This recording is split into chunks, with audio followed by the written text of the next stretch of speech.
Was his assistant for 10 years. For 10 years, his lover. People say I'm his most handy tool, useful but not worth his care. Shielded him, endured scoldings, cleaned up messes, and became the scapegoat when his family pressured him to marry. Until he, to boost a young girl who looks like me, said to me, "The interview slot. Let Wanqing have it. She's new and needs a chance." That was my ticket to a breakthrough, something I fought for through sleepless nights, endless drinking, and begging countless people. Looking at his face, full of entitlement. I felt those 10 years were a joke. My calm voice said, sure, not just the slot. Gu Shuyuan, I don't want you. My chest ached. Last night I drank heavily to help Gu Shuyuan secure Mr. Wang as a client. I drank half the table's Mao Tai. I was clutching the toilet, puking, before coworkers brought me home. I curled up on silk sheets, pressing knees to stomach pain. The room was hollow, silent, with heavy breathing. The bed's other side was smooth and cold. Another night he didn't come. My phone buzzed nonstop. I reached for it. It was Gu Shuyuan's ringtone. My fingertips trembled as I swiped to answer. I took a deep breath, swallowing bitterness rising in throat. Voice came through receiver. Clear, cold, and no weariness. 3. Cloud Top Cafe. Don't be late. He slept well last night. No need to wait up for him till midnight. I froze, unable to process. My throat was dry. This afternoon, it's about Mr. Wang's contract details. I drank heavily last night to secure preliminary intention. Tedious, critical work still remains. It needs to be. His tone was calm and indifferent, like deciding on what to have for lunch today. Wanqing's eyeing a magazine feature. Spoke to the editor. Signed the agreement. Use her name instead. Let the child play. A chilling cold surged from my feet, drowning the pain in my stomach and numbing my limbs. That special report on. Spent half a year pouring my heart into it. I visited remote workshops for an in-depth feature. That stack of research I organized late into the night, every analysis showing my effort. My voice trembled. With a touch of desperation I couldn't bear myself. Gu Shuyuan, that spot belongs to me. He cut me off, deeming my insistence pointless and childish. I know you earned it, he said. That's why you're the best person to handle it. Wanqing's timid. She doesn't like dealing with strangers. On the other, I heard a voice. A soft girl's voice, a bit distant, teasing playfully. Who's Shuyuan? Oh, my mango smoothie is ready.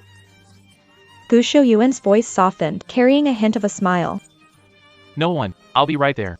Speaking into the mic, the voice returned to a cold, detached tone, delivering the final instruction. Remember 3 points. Don't mess up. The busy tone rang out, sharp and heartless. My hand, holding the phone, dropped weakly onto the soft duvet, making a muffled sound, before the screen went dark. Message from the editor-in-chief. Xiao Xiao's art feature is confirmed. Your perspective got approval from the editorial board. Waiting for your signature. The cold screen reflected my pale face. And that tear slipping down my eye. 10 years, and a stone doesn't warm, leaving my hands colder. The Cloud Peak Cafe brimmed with the aroma of premium coffee. By the time I arrived, Gu Shuyuan and Su Wanqing. Seated by the window, Gu Shuyuan. Dressed in a tailored gray suit, highlighting broad shoulders and long legs. Sharp features carried an air of aloofness. He was looking at his phone, brows furrowed, handling important business. Opposite him sat Su Wanqing in a pink Chanel suit, long curled hair, flawless makeup. She was nibbling on the strawberry mousse in front of her. She noticed me and smiled. Xiaosheng, you're here. I pulled out a chair and sat down. The stomach pain worsened, driven by nerves. Waiter approached. I ordered a glass of warm water. Gu Shuyuan looked up from his phone screen. His gaze lingered briefly. There was no concern in his eyes, only faint scrutiny. He thought I looked pale, not presentable. He quickly averted his gaze. He gave a slight nod to the waiter. Then, he looked at me. He got to the point. Did you bring the agreement? I took it from my bag. A contract and supplementary agreement I'd read so often I could recite the clauses. The paper, once pristine, now felt scorching in my hands. I tried one last time, my voice trembling from nerves and weakness. Shuyuan's artistic approach Leans towards cultural depth. aligns with Wanqing's image. Su Wanqing put down the spoon, her eyes red, gazing at Gu Shuyuan. Like a startled fawn, she asked Sister Xiaosheng, do you think I'm not good enough? I know. Experience isn't as rich as Sister Xiaosheng's, but I'll work hard to learn. Brother Shuyuan, I should quit. Don't trouble Sister Xiaosheng. Gu Shuyuan's face darkened. He tapped the table impatiently. Experience is accumulated. Who knows everything at birth? Xiaosheng, your project. Wasn't that the chance given? Pierced by a sharp needle. The chance he gave me. Every achievement of mine is dismissed as thanks to Gu Shuyuan. My effort and talent overshadowed by one dismissive statement. He doesn't remember or care. The project was a mess. I worked day and night on plans and business deals to make it happen. It became a stepping stone in his business empire. His tone grew heavier, allowing no negotiation. Wanqing is still young. What we need is encouragement and a chance to try. This spot is settled. Just sign here and handle the follow-up with the magazine. You'll ensure Wanqing publishes her article successfully. He wants me to use my connections and experience to help someone replacing me. Ridiculous. Su Wanqing stopped crying, picked up her spoon, and said, "Thank you, brother Shu Yuan, sister Xiaosheng. I'll count on you to support me." Sunlight stunned my eyes as I saw Gu Shuyuan's handsome, indifferent face, yet rare gentleness towards Su Wanqing unlike ever before. The burning pain in my stomach subsided. I picked up the pen. My cold but steady fingertips signed Xiaosheng on the second party signature line of the supplementary agreement. The handwriting was clear. Gu Shuyuan approved, his expression softening. He condescended to. "I'll make it up to you next time with better resources." But how many more decades do I have to wait for that elusive next time? I put away my... I stood up, my voice calm. No need. Contact my assistant for follow-ups. Schedule a time. Sorry, I need to leave. Excuse me. Look at anyone's expression as I walked away. Stepping out of the cafe, the afternoon sun warms my skin. A chill washes over me. My phone buzzes again, the editor with a question mark, probably wondering why I haven't confirmed the email. I lift my head, staring at the city's skyline. It once held my dreams. And love. Now, nothing left, only desolation. The next day's meeting. The air conditioning in the conference room chills my skin. Key project members fill both sides of the long table. I sit near Gu Shuyuan, staying alert despite a lingering stomachache and exhaustion. Feel a heavy, murky haze I can't shake. My fingertips press into my palm harder, using the sting to stay awake. The project reached a critical stage, and Su Wanqing explained her section. She wore a white dress. She appeared pure and innocent. Standing up, her sweet voice carried clear nervousness. On the brand collaboration, I think we can cater to young people's preferences right now and partner with some trending IPs. Her words were fragmented, her gaze drifted to Gu Shuyuan. Gu Shuyuan leaned against his chair, tapping the table with his fingers. There was no expression, but his eyes hinted at indulgence, as if watching a child trying to impress. However, when displaying partner logos, she slipped and named strategic partner Jinshin Capital, but called it by its competitor's name, Chiming Capital. The room fell silent, and executives exchanged glances. Someone coughed. Su Wanqing's face turned red, her eyes quickly welling up with tears. She looked at Gu Shuyuan. Sorry, brother Shuyuan, too nervous. Gu Shuyuan didn't furrow his brow. He waved a hand, tone relaxed. It's a name, be more careful. Wanqing is new and nervous, but her idea was good. His gaze swept the room, carrying an undeniable intimidation. Su Wanqing sat, flushed, relieved. She looked at Gu Shuyuan with gratitude. The meeting continued to the data I tracked. Exhausted from non-stop work, my brain went blank. A familiar number got stuck in my throat. I paused before speaking. The number was correct, but the hesitation and uncertain tone stood out. During the rigorous meeting, it felt abrupt. As soon as I finished speaking, Gu Shuyuan's sharp eyes darted to me. Like a cold blade, his voice cut through with clear intensity, laced with displeasure and doubt. Xiaosheng, can't remember basic data? What about professional competence? He leaned forward, pressure engulfing the room. At such an important meeting. Showing up unprepared and absent-minded, what a mess. He deliberately paused, his gaze lingering on my pale face for a moment, his tone brimming with undisguised mockery.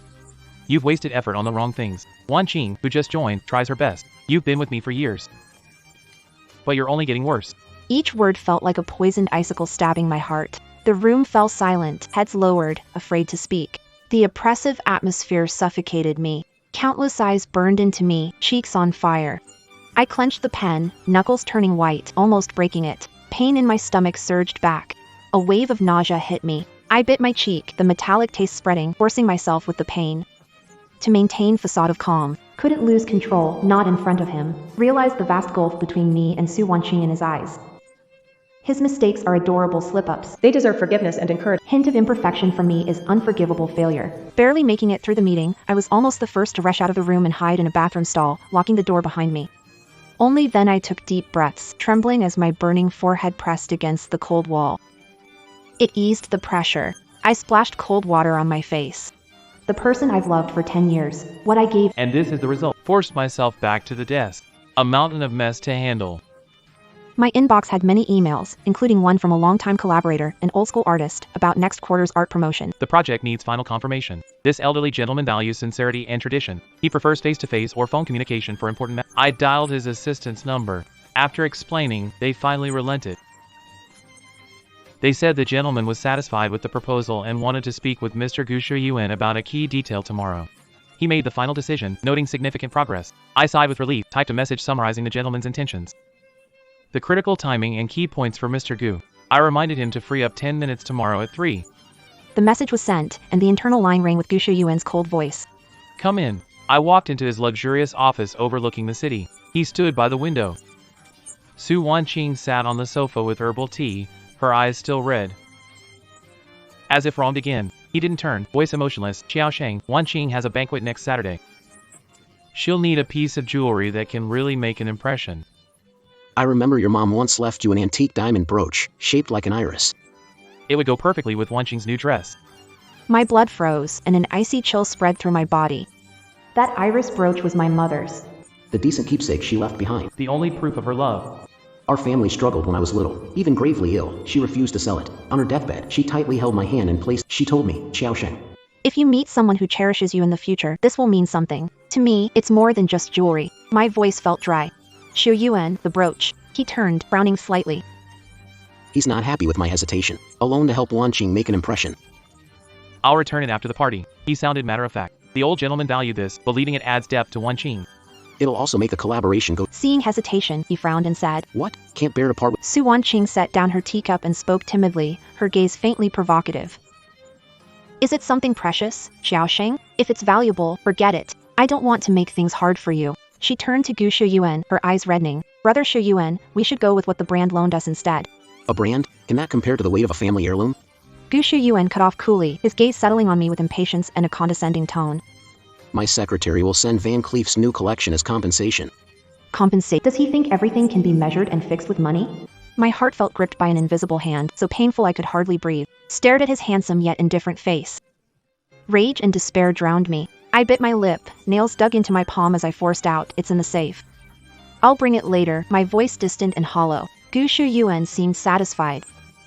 He nodded, shifted attention back to Su Wanqing, spoke softly, his tone gentle. I turned around and dragged out of the office. The sound of their laughter grew faint. After work, I returned home and retrieved the safe from the corner. I opened it. Inside the velvet box, the iris flower brooch shimmered under light, exuding elegance.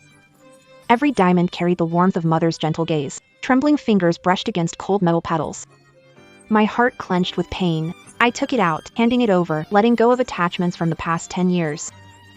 I discarded fragile illusions, placed the brooch in a pouch, and brought it to Gu Shuyuan's desk the next morning. He didn't open the box to look inside. He nodded and instructed the assistant. Send it to Wanqing. In that moment, as I stood before his desk, the warmth drained away. That afternoon, I needed to deliver a document for Gu Shuyuan. It was a place where he often met up with a few friends from the circle. The waiter led me to a private room. The door was ajar. Inside, men's voices chatted and laughed, mixed with Gu Shuyuan's familiar lazy, arrogant tone. I was about to knock when I heard my name. His voice, with casual mockery. Zhou Shen, huh. A habit of mine, handy, hassle-free, and without me. He's nothing. How far can he go? Another voice chimed in.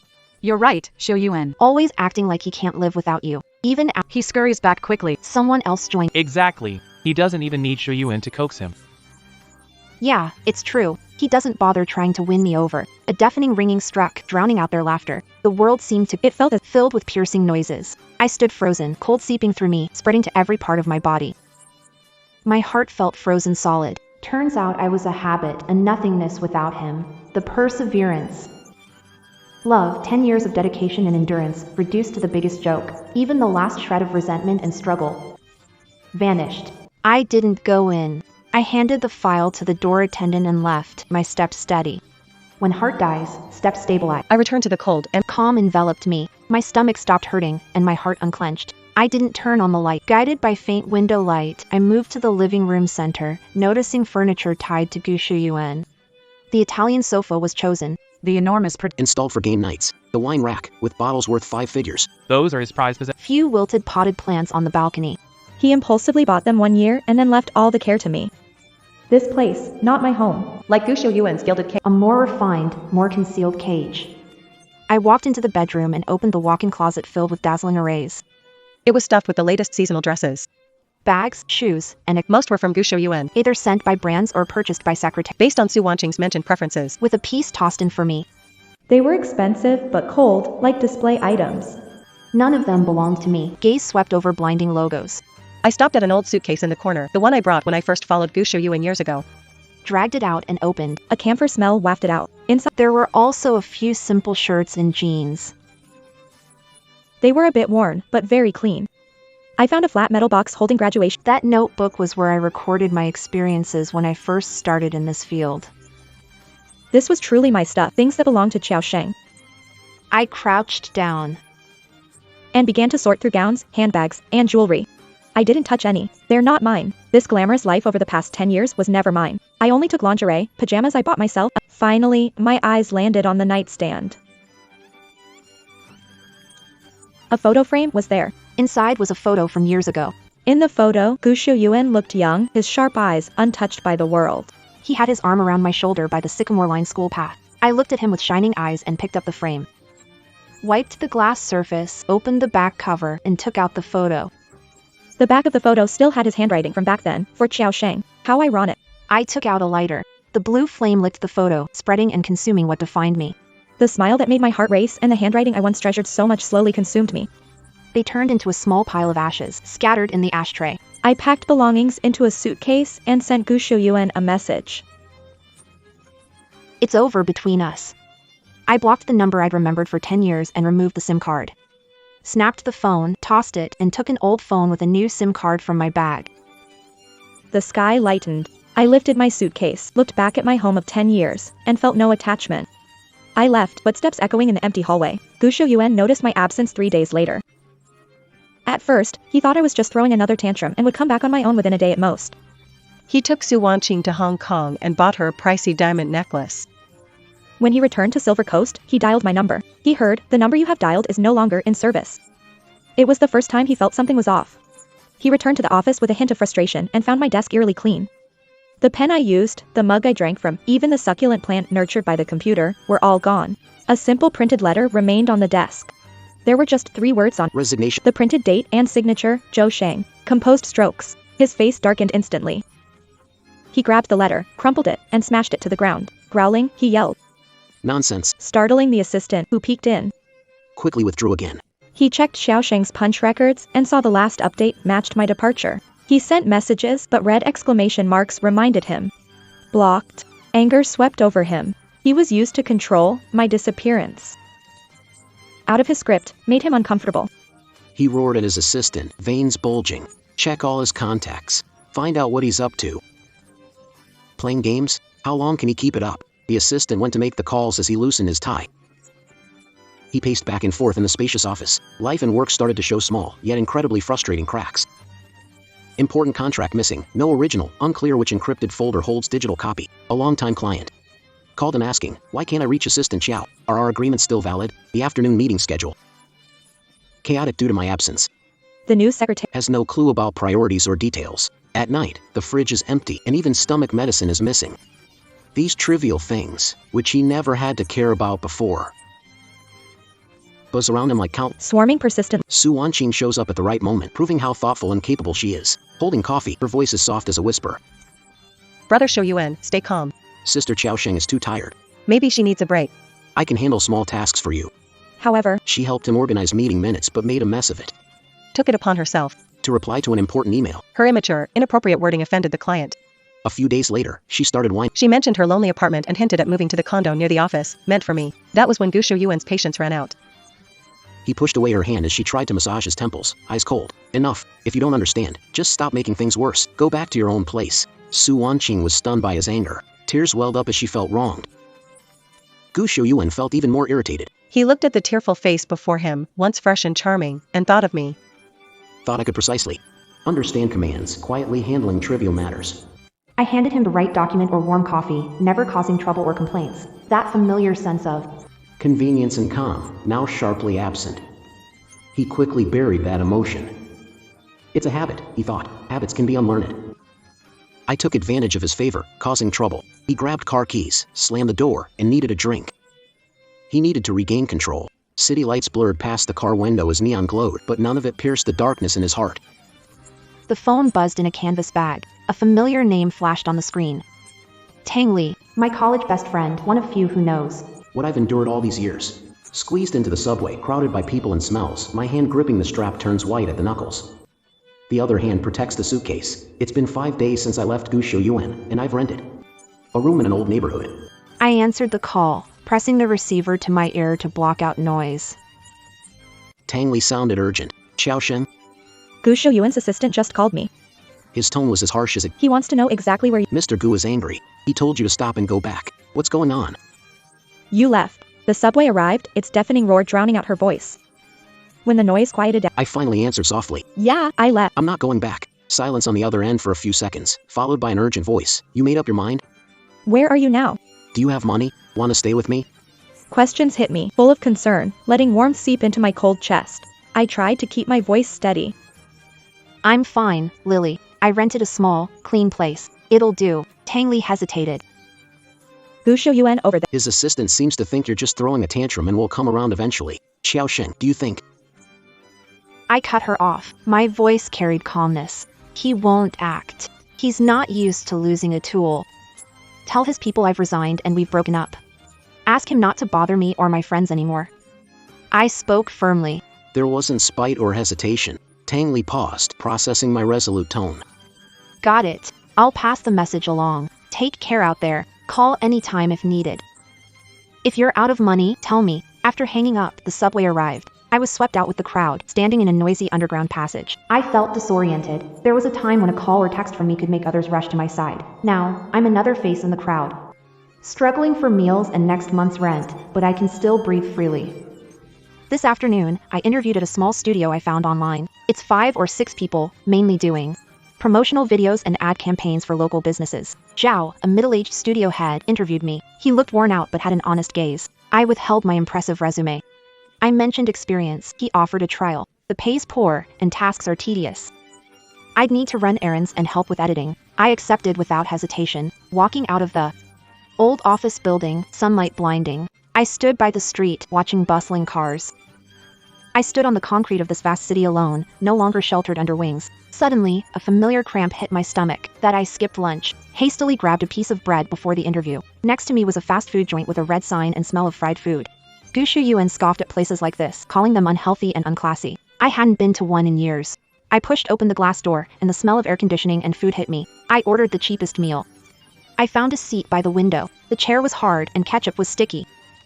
The fries were limp, the chicken patty tasted floury. I ate slowly. It didn't taste good, hard to swallow. I ate bite by bite. Gu Shouyuan's anger turned into concrete actions. He sensed my firm attitude through Tang Li. Feeling his authority challenged, he decided to act. One afternoon, after a job interview, I returned to the apartment. There, a man in a black suit with a strict expression stopped me. I recognized him, one of Gu Shouyuan's regular lawyers.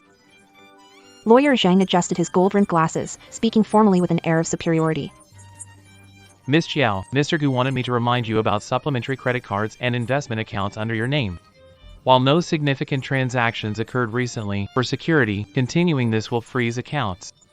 He said and handed me a folder. Also, this is a list of assets under Mr. Gu's personal name that you managed before, along with the transfer documents. Sign for confirmation. Cooperate to avoid legal disputes. I stood in the evening breeze as strands of hair lifted on my forehead. As expected, he used this tactic to choke me financially, showing that leaving him would leave me helpless and making me regret my decision. Then go back to beg him. I looked at the folder. It listed properties, funds, and artworks I managed over the years. I meticulously took care of everything and increased their value multiply. Now they became tools to threaten me. There was no anger, only a wave of sadness. I didn't take the folder. She looked at attorney Zhang calmly. Attorney, Please tell Mr. Gu that those credit cards and accounts. I haven't touched a single cent since the day I left. He can freeze or cancel anytime. They have nothing to do with me. All listed assets are documented and ownership defined. They all belong to Mr. Gu Shouyuan. I've never claimed rights to them. No issue to handle. Documents and digital keys were sorted before I left. I had them sent to the house manager, and someone signed for it. If he didn't get them, maybe he was too busy with Ms. Su Wanqing to check. If he needs an inventory list. My lawyer can provide proof of delivery. I noticed Mr. Zhang's expression change and continued. If he keeps using third parties to harass me, or tries to create hurdles in my future work and life, I leaned forward slightly, locking eyes with him. Then I might have to consider handing over certain details I've known over the past 10 years concerning the Gu Group and Mr. Gu Shouyuan transfer business operations and private dealings unsuitable for public disclosure to capable institutions for evaluation. I said, that might qualify as a bigger legal dispute than a few frozen credit cards. Mr. Zhang's face changed. Behind gold-framed glasses, shock and panic flickered in it. He hadn't expected me to be firm and direct, nor anticipated I held something his boss wouldn't want exposed. 10 years as core assistant gave me access to gray areas behind the polished facade. The secret deals, I never thought of them before, forgot them. Now, they've become my strongest armor. My most powerful. Lawyer Zhang's tone softened. Miss Chiao, being too harsh. Mr. Gu is concerned about you. I said, I don't need his concern. Relay my words to him. Don't show up again. I ignored his conflicted expression, turned around, and swiped the access card. Walking into an old quiet neighborhood, hallway lights came on, dim, warm, and then received an interview notice from a small cultural company seeking a temporary planner for a local art exhibition. Opportunity was minor, pay low. I gripped my phone tightly. The screen's light illuminated a glimmer of hope tied to me. That small cultural company was in a creative industrial park, converted from an old factory. The red brick wall was covered in vines. The interview was set for the afternoon. I arrived early and waited in the hallway. My fingers rubbed the edges of my resume. The rough texture of the paper reminded me of reality. I was nervous, leaving the gilded cage built by Gu Shiyuan to face society's scrutiny. Relying on long-rusted skills to fight for an opportunity, this feeling was both unfamiliar and heart-pounding. A male voice broke the silence. Miss Chiao. I looked up to see a tall man at the office door, wearing a white cotton shirt. The sleeves were rolled up to his forearms, revealing wrists and a watch. He paired it with khaki pants. He looked clean and relaxed. His features were handsome, with a high-bridged nose, thin lips, and a steady, calm gaze, like a deep, boundless lake in autumn. His eyes held focus and peaceful strength. He seemed unthreatening, yet it felt like he could see through you. He nodded, a faint smile lifting the corner of his lips. I'm Xin Yanqing. Come in. I stood, breathed deeply, and followed him into the office. The office was spacious with good lighting. One wall was covered by a bookshelf. It was packed with books and art albums. On another wall hung boldly colorful abstract paintings. The air carried a coffee aroma, the scent of old paper. Everything seemed casual, Yet strangely relaxing. The interview went smoothly. Xin Yanqing didn't press further about Why I suddenly. prestigious job, nor did he seem to care. The simplified version of my resume. Questions revolved around My understanding of the upcoming local art exhibition. ideas about curation and promotion. When it came to professional Inspirations and experiences repressed so long found an outlet. I articulated my views clearly. Mentioned successful cases domestically and abroad and proposed bold concepts integrating the park's environment. Xin Yanqing listened attentively. Chiming in with incisive questions, his unique and profound insights showed he was versed in this field. During the conversation, He wasn't owner of this small company. But guest curator. for this art exhibit, This company is one of the organizers, Xin Yanqing concluded, his fingers tapping a proposal on the table. Your idea is creative and grounded, using the park's old industrial elements to connect with contemporary art. It's interesting. However, execution is complicated in terms of budget and coordination. You might need to personally visit and deal with departments or artists not easy to work with, he said, gazing at my face. This is temporary. Assistant position. Pay isn't high. Process might be grueling. Are you sure you're interested? I met his gaze confidently. I don't fear hardship. I need this opportunity. Not just making a living, proving myself. Zhou Xin. Leaving Gusho Yuan, I can manage on my own. Maybe even live a Xin Yanqing looked at me for a few seconds. In his calm eyes, there was faint admiration. He nodded. Welcome to the team. Assistant will coordinate details. Walking out of the red brick building. The afternoon sun was warm on skin. I clenched fists, fingertips trembling with excitement. Hope broke through the frozen soil in my heart. Life became busy and fulfilling. Preparing for the art exhibit was challenging. Xin Yanqing mentioned budget issues, relationships. I arranged a venue, coordinated logistics, and connected with artists. Writing promotional drafts, helping with exhibitions, running between the park, printers, studios. Visits to departments became routine. Subway rides and fast food were the norm. My body was exhausted, but my mind was energized. Xin Yanqing was a curator with high standards, obsessive about details. Unlike Gu Shiyuan, he never criticized rudely. He would clearly point out the issues, then patiently listen to my ideas, guiding me toward better solutions.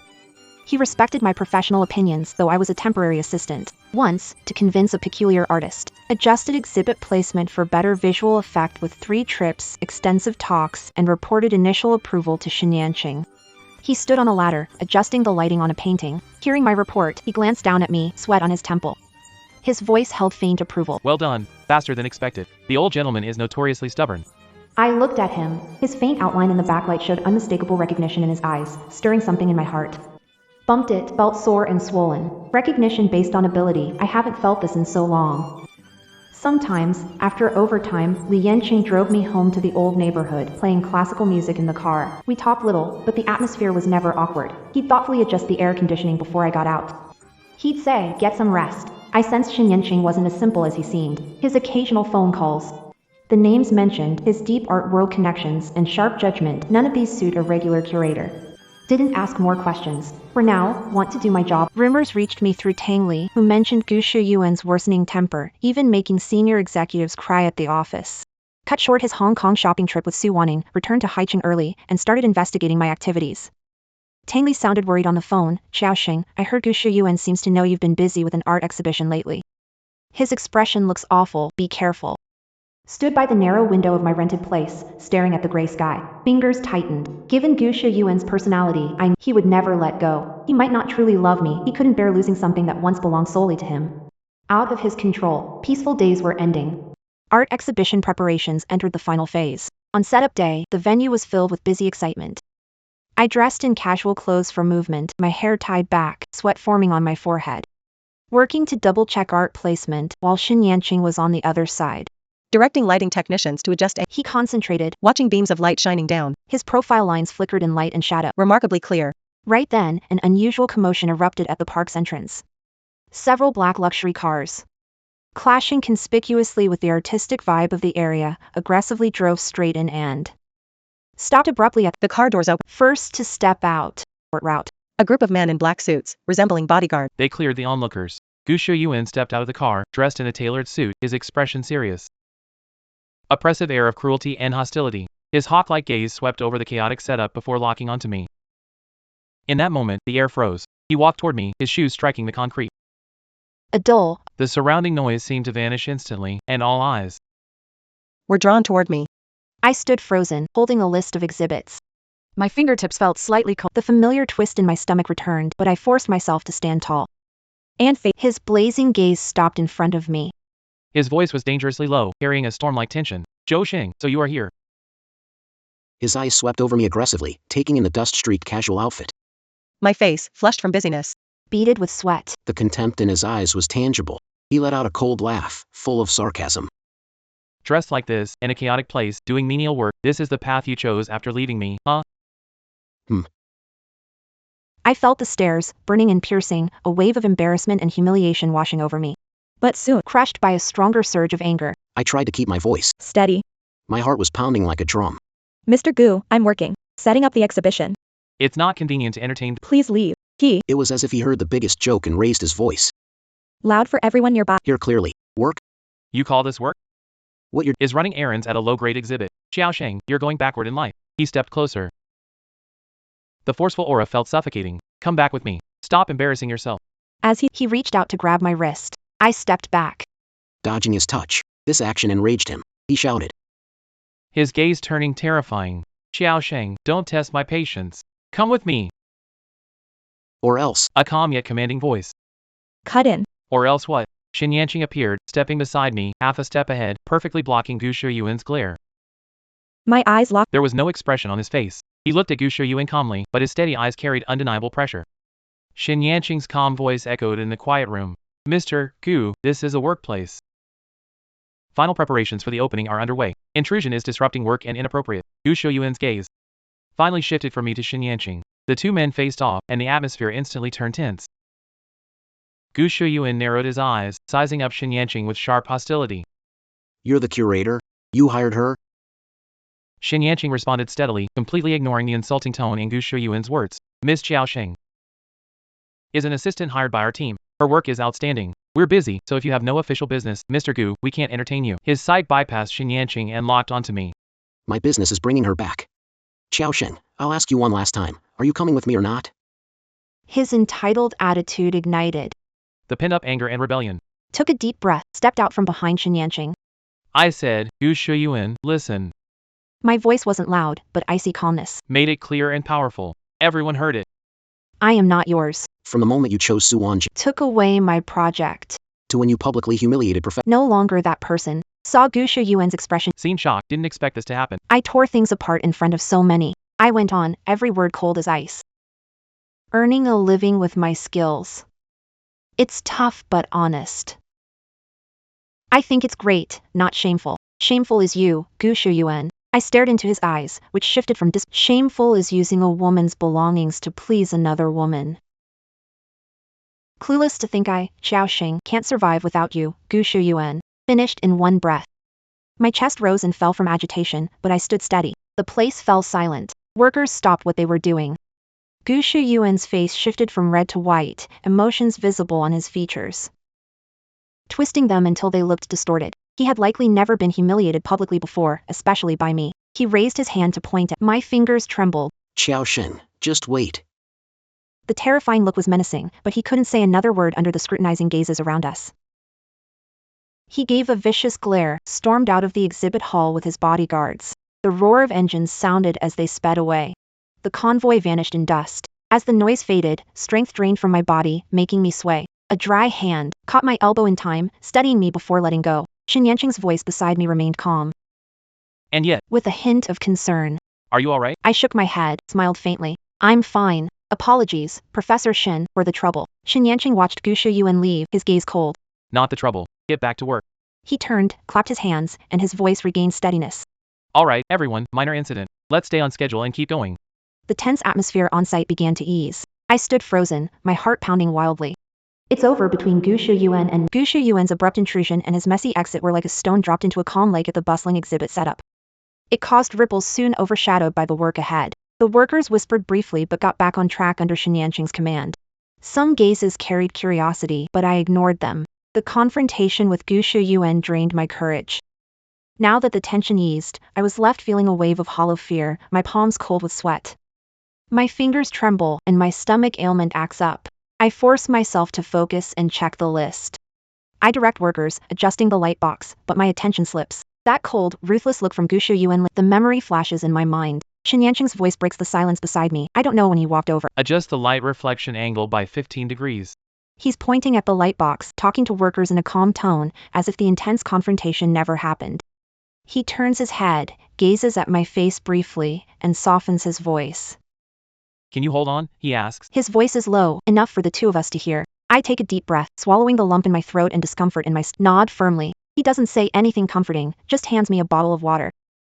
Drink water. The wiring for image installation in the southwest corner has a problem. See if you can fix it. The person in charge there is hard to communicate with. He assigned me a new task. His attitude was comforting.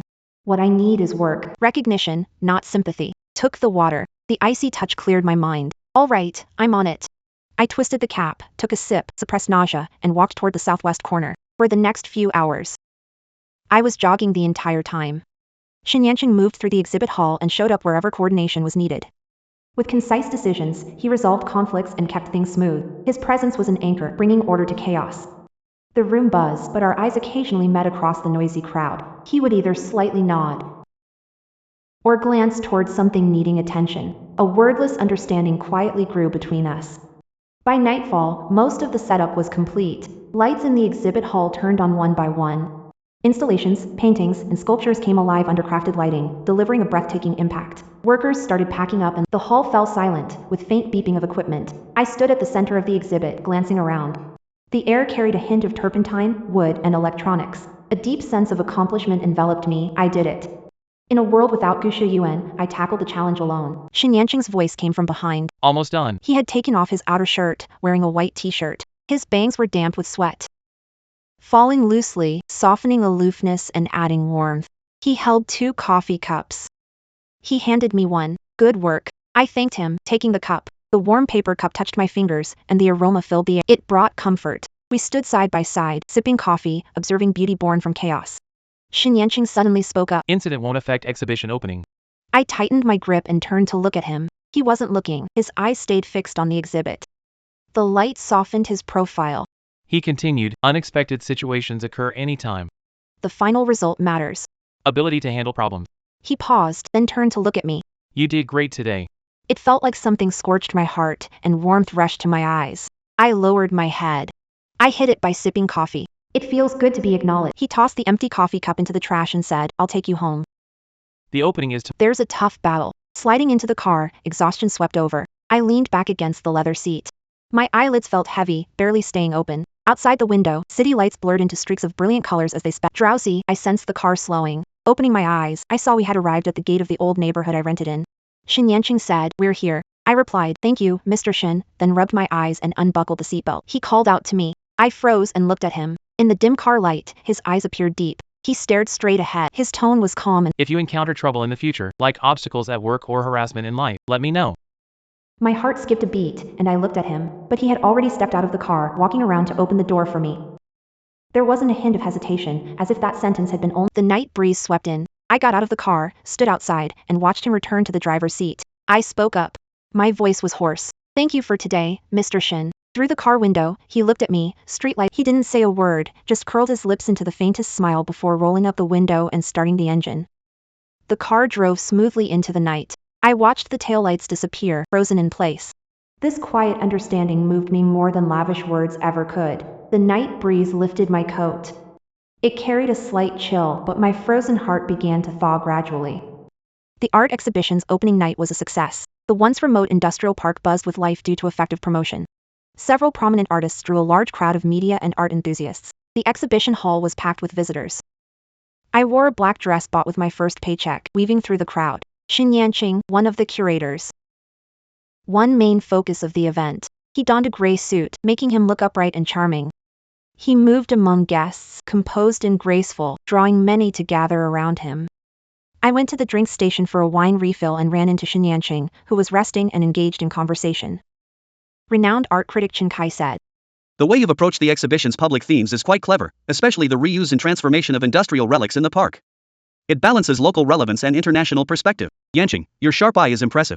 Shin Yanqing smiled and glanced at me as I walked over. He responded to Mr. Chen Kai, "You're too kind, Mr. Chen." Many implementation details were due to Xiao Shang. His ideas and execution skills are outstanding. He stepped aside to make room and introduced me to Zhou Xing.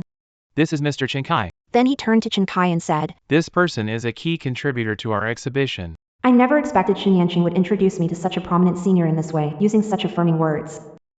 I was stunned but composed myself, suppressing surprise and feeling honored. With a polite smile, I greeted him, "Hello, Mr. Chen. I'm Zhou Xing. Pleasure to hear you enjoyed the exhibition." Mr. Chen Kai adjusted his glasses, nodded at me, and said, "Miss Zhou, you're young, accomplished, great at execution and creativity. Uncommon idea. That installation by the entrance, made of discarded gears, was intriguing. Was that your idea?" I responded, "It was a concept. Credit to Mr. Shen and the art." Perfectly executed. You didn't want to take credit, but Mr. Chen smiled. Humility benefits youth, but credit deserves recognition. Yanqing rarely praises anyone like this. Miss Qiao seems exceptional. After a few pleasantries, Mr. Chen was called away by friends, leaving me with Shin Yanqing.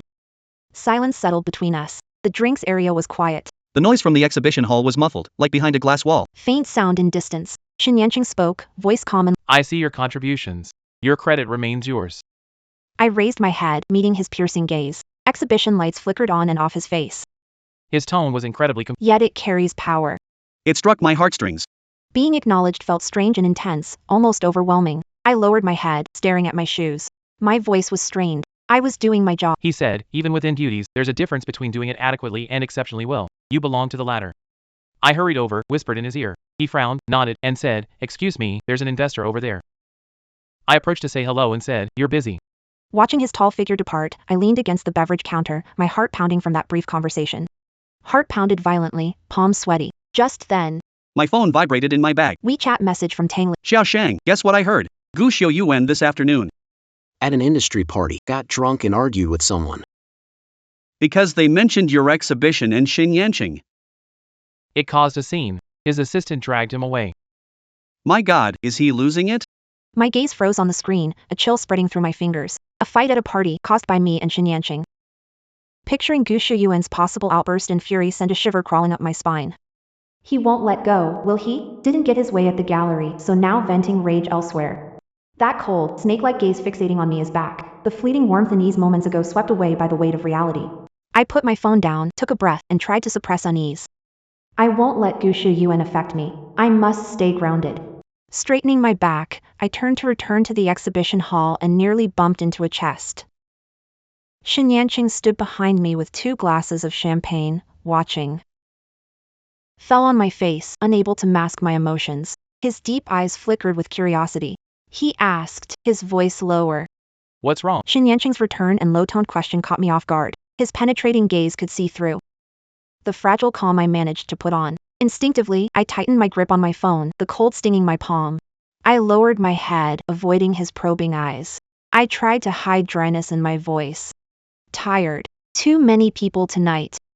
That excuse is weak. I can't convince myself. The reception is halfway through. With my stamina and excitement, I'm not exhausted yet. Shin Yanqing didn't respond immediately. He stared at me, calm eyes seeming to see through every lie. Silence lingered. He stepped forward, handing me a champagne glass of golden liquid. Glistened with bubbles on the glass, reflecting the chandelier. He said, "Have a sip, it might help." His tone stayed steady, revealing nothing. I hesitated but took the glass. The cold surface dispelled sweat in my palm. I sipped. Bubbles burst on my tongue, leaving a bitter tang, but it didn't ease my throat's tightness or the chaos in my mind. Shin Yanqing's voice rang out again, quieter, low enough for us to hear. If there's trouble, don't face it alone. My heart clenched. I looked up and met his unreadable eyes. What does he know? He stared at me with a calm gaze. I sipped the champagne, the cold liquid slid down my throat. It helped clear my chaotic thoughts. I chose my words carefully, naming Gu Shuyuan, expecting he'd understand. Personal matters causing attention and trouble, but I can handle it. Shin Yanqing stayed silent, watching me for a few seconds. He gave a slight nod, accepting my explanation without probing further. He only said one thing in a flat tone. But it hit hard. When you need me, I'll be. He didn't linger. He raised his glass in acknowledgement, then turned and blended into the crowd. Left standing alone, holding cold champagne, waves of emotion swept over me. The evening continued. Stayed calm on the surface, but thoughts drifted. The party ended as the last important guests left. I relaxed, feeling bone-deep exhaustion. I stayed to clean up while Shin Yanqing discussed follow-up matters with the gallery manager. By the time I packed my things and was ready to leave, I realized it had started drizzling outside at some point.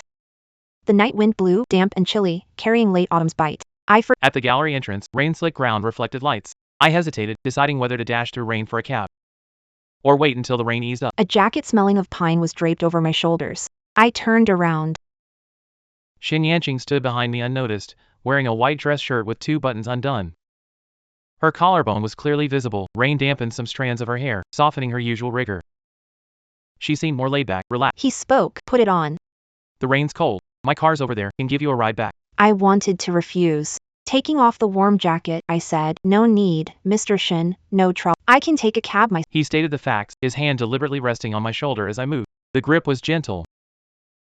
It carried an undeniable insistence. "It's hard to find a cab on a rainy day here," he said. After a pause, he added, "Besides, I'd like to discuss preliminary ideas for the next project." His reasoning was sound, leaving me no way to decline. The hand on my shoulder quickly lifted, gentlemanlike in its gesture. An excuse to stop me from taking off the coat. Thinking about the next project made my heart skip a beat. I couldn't refuse anymore. "Thank you, Mr. Shin," I said, pulling his oversized suit jacket tighter around me. It shielded me from the rainy night's chill. The faint scent of pine wood on it, mixed with a trace of tobacco, brought a steady and comforting feeling. Shin Yanqing's car was parked nearby. He opened the passenger door. I got in as he walked to the driver's seat. The car was clean, free of decorations. The interior carried a leather scent mingling with pinewood aroma. The car moved steadily through rain as windshield wipers swayed rhythmically, clearing rainwater on the windshield, revealing the city's lights, which blurred into hazy halos on the damp glass. The car was silent except for the engine's growl. With soft raindrops tapping on the roof, I sat uneasily. My gaze lingered on the light outside the window, but my heartbeat sped up, affected by the confinement and the faint presence of him. I felt a bit. Shin Yanqing broke the silence. His resonant voice filled the small space. "You worked hard. The opening was a success. Mr. Chinkai was impressed with you." I responded humbly, "Thanks to your great guidance, Mr. Shin." He chuckled faintly, almost drowned out by the rain. "I've told you, no need to be modest. Your talent speaks for itself." He paused, tapping fingers on the wheel, eyes fixed on the road. Then, his tone shifted to business. "Next, a documentary project about traditional artisans on urban fringes. The budget's tight, but the topic's meaningful. Take the lead on preliminary research and planning. Interested?" My heart skipped a beat, couldn't believe my ears. The project's initial stage signifies trust and opportunity. I turned my head. The lights outside the car window lit his profile. "Me? Can I really?" "I'm just a..." He cut off my doubt, saying, "You can. I've seen your proposal on combining folk art with modern aesthetics. Though it was a bit rough, it had a unique perspective and creativity. This project needs exactly that kind of vision and empathy." He remembered the proposal I submitted casually, not expecting him to read it. My heart. It felt like a stone dropped into the lake, rippling with waves. Being noticed and recognized felt unfamiliar, almost overwhelming. I suppressed my emotions to appear professional and calm. "Trust me, Mr. Shin, I'll do my best." He responded briefly, as if my answer was what he expected. The car fell silent again, and the tension was gone. The rain poured harder, drumming against the car windows and isolating us from the noisy world outside. At a red light, the car stopped. Xin Yanqing's fingers tapped the steering wheel absent-mindedly. Suddenly, he asked, "You seem preoccupied. If trouble affects your work or life, remember what I said." His gaze remained fixed on the red light in front of us. The dim lighting inside the car blurred the lines of his profile slightly. His tone was calm, unruffled as before, but I could feel This weight heavier than any others he'd said. He was referring to Gu Shuyuan. He didn't ask for details but let me know he saw it. He remembers he'd be there if needed. I stared at the rain-blurred city, its lights dazzling. Fading into a haze, Xin Yanqing's car stopped near the apartment alley. Rain pounded on the car roof. The sound was isolating, creating a quiet, intimate space inside. I unbuckled the seatbelt, fingers brushing against the suit jacket on my shoulder. It held his warmth and pinewood scent. Appreciate you bringing me back, Mr. Shin. We'll wash the jacket and return. He said, no rush. He turned his head, and streetlights cast fragmented reflections into his eyes. lighting up his gaze. Seemed enigmatic. Don't get drenched. I nodded. Pushing the car door open, rain and wind hit my face. It made me shiver. Pulled the coat tighter and hurried into the rain. Running towards the entrance, I stood under the eaves. I turned to look back. Xin Yanqing's car remained there, Car lights pierced rain, like hazy fog lamps. until I reached for the Opened the entrance door. gave a nod toward his car, and the car's lights turned off. The engine softly started. The car turned around smoothly. It drove into the rainy night. I rested against the metal door, listening as the car faded into the rain. The sensor lights in the hallway went off, and darkness and damp chill enveloped me. The faint glow of the phone screen remained. The suit on my shoulders carried his warmth. Being seen and protected by a powerful presence felt good yet unreal, like walking on a cliff's edge. Below feet lay an unknown abyss. In the days after, I forced myself to focus on the project Xin Yanqing mentioned. Independent documentary project. Initial research was harder than imagined. Intangible heritage craftsmen on the city's outskirts, nearing Most of them are quite elderly. reclusive, wary of outsiders. Their addresses are unclear, and calls go unanswered. Often find them, but met with closed doors. With limited funds, Xin Yanqing gave me a rough list of names. I wandered through rundown alleyways, squeezed onto rusty buses. And trudged along muddy paths. I knocked on doors repeatedly, explained my purpose, only to face rejection. Some days, after a whole day of running, I'd come back exhausted and dirty, returning at night to the small rental room. Staring at sparse notes on a computer, Empty material library. frustration drowned me. Stomach problems from irregular meals acted up again, but I kept quiet. I took stomach medicine. The next day, I pressed on. My interactions with Xin Yanqing, Became more frequent. through emails and messages, He would ask about my progress. reported encountered difficulties and initial. Which he never interfered with. My unique way of working gives me significant autonomy. yet, just when I'm about to hit a dead end, it offers timely guidance. This professional trust and support keep me pushing forward, even when I'm repeatedly hitting walls.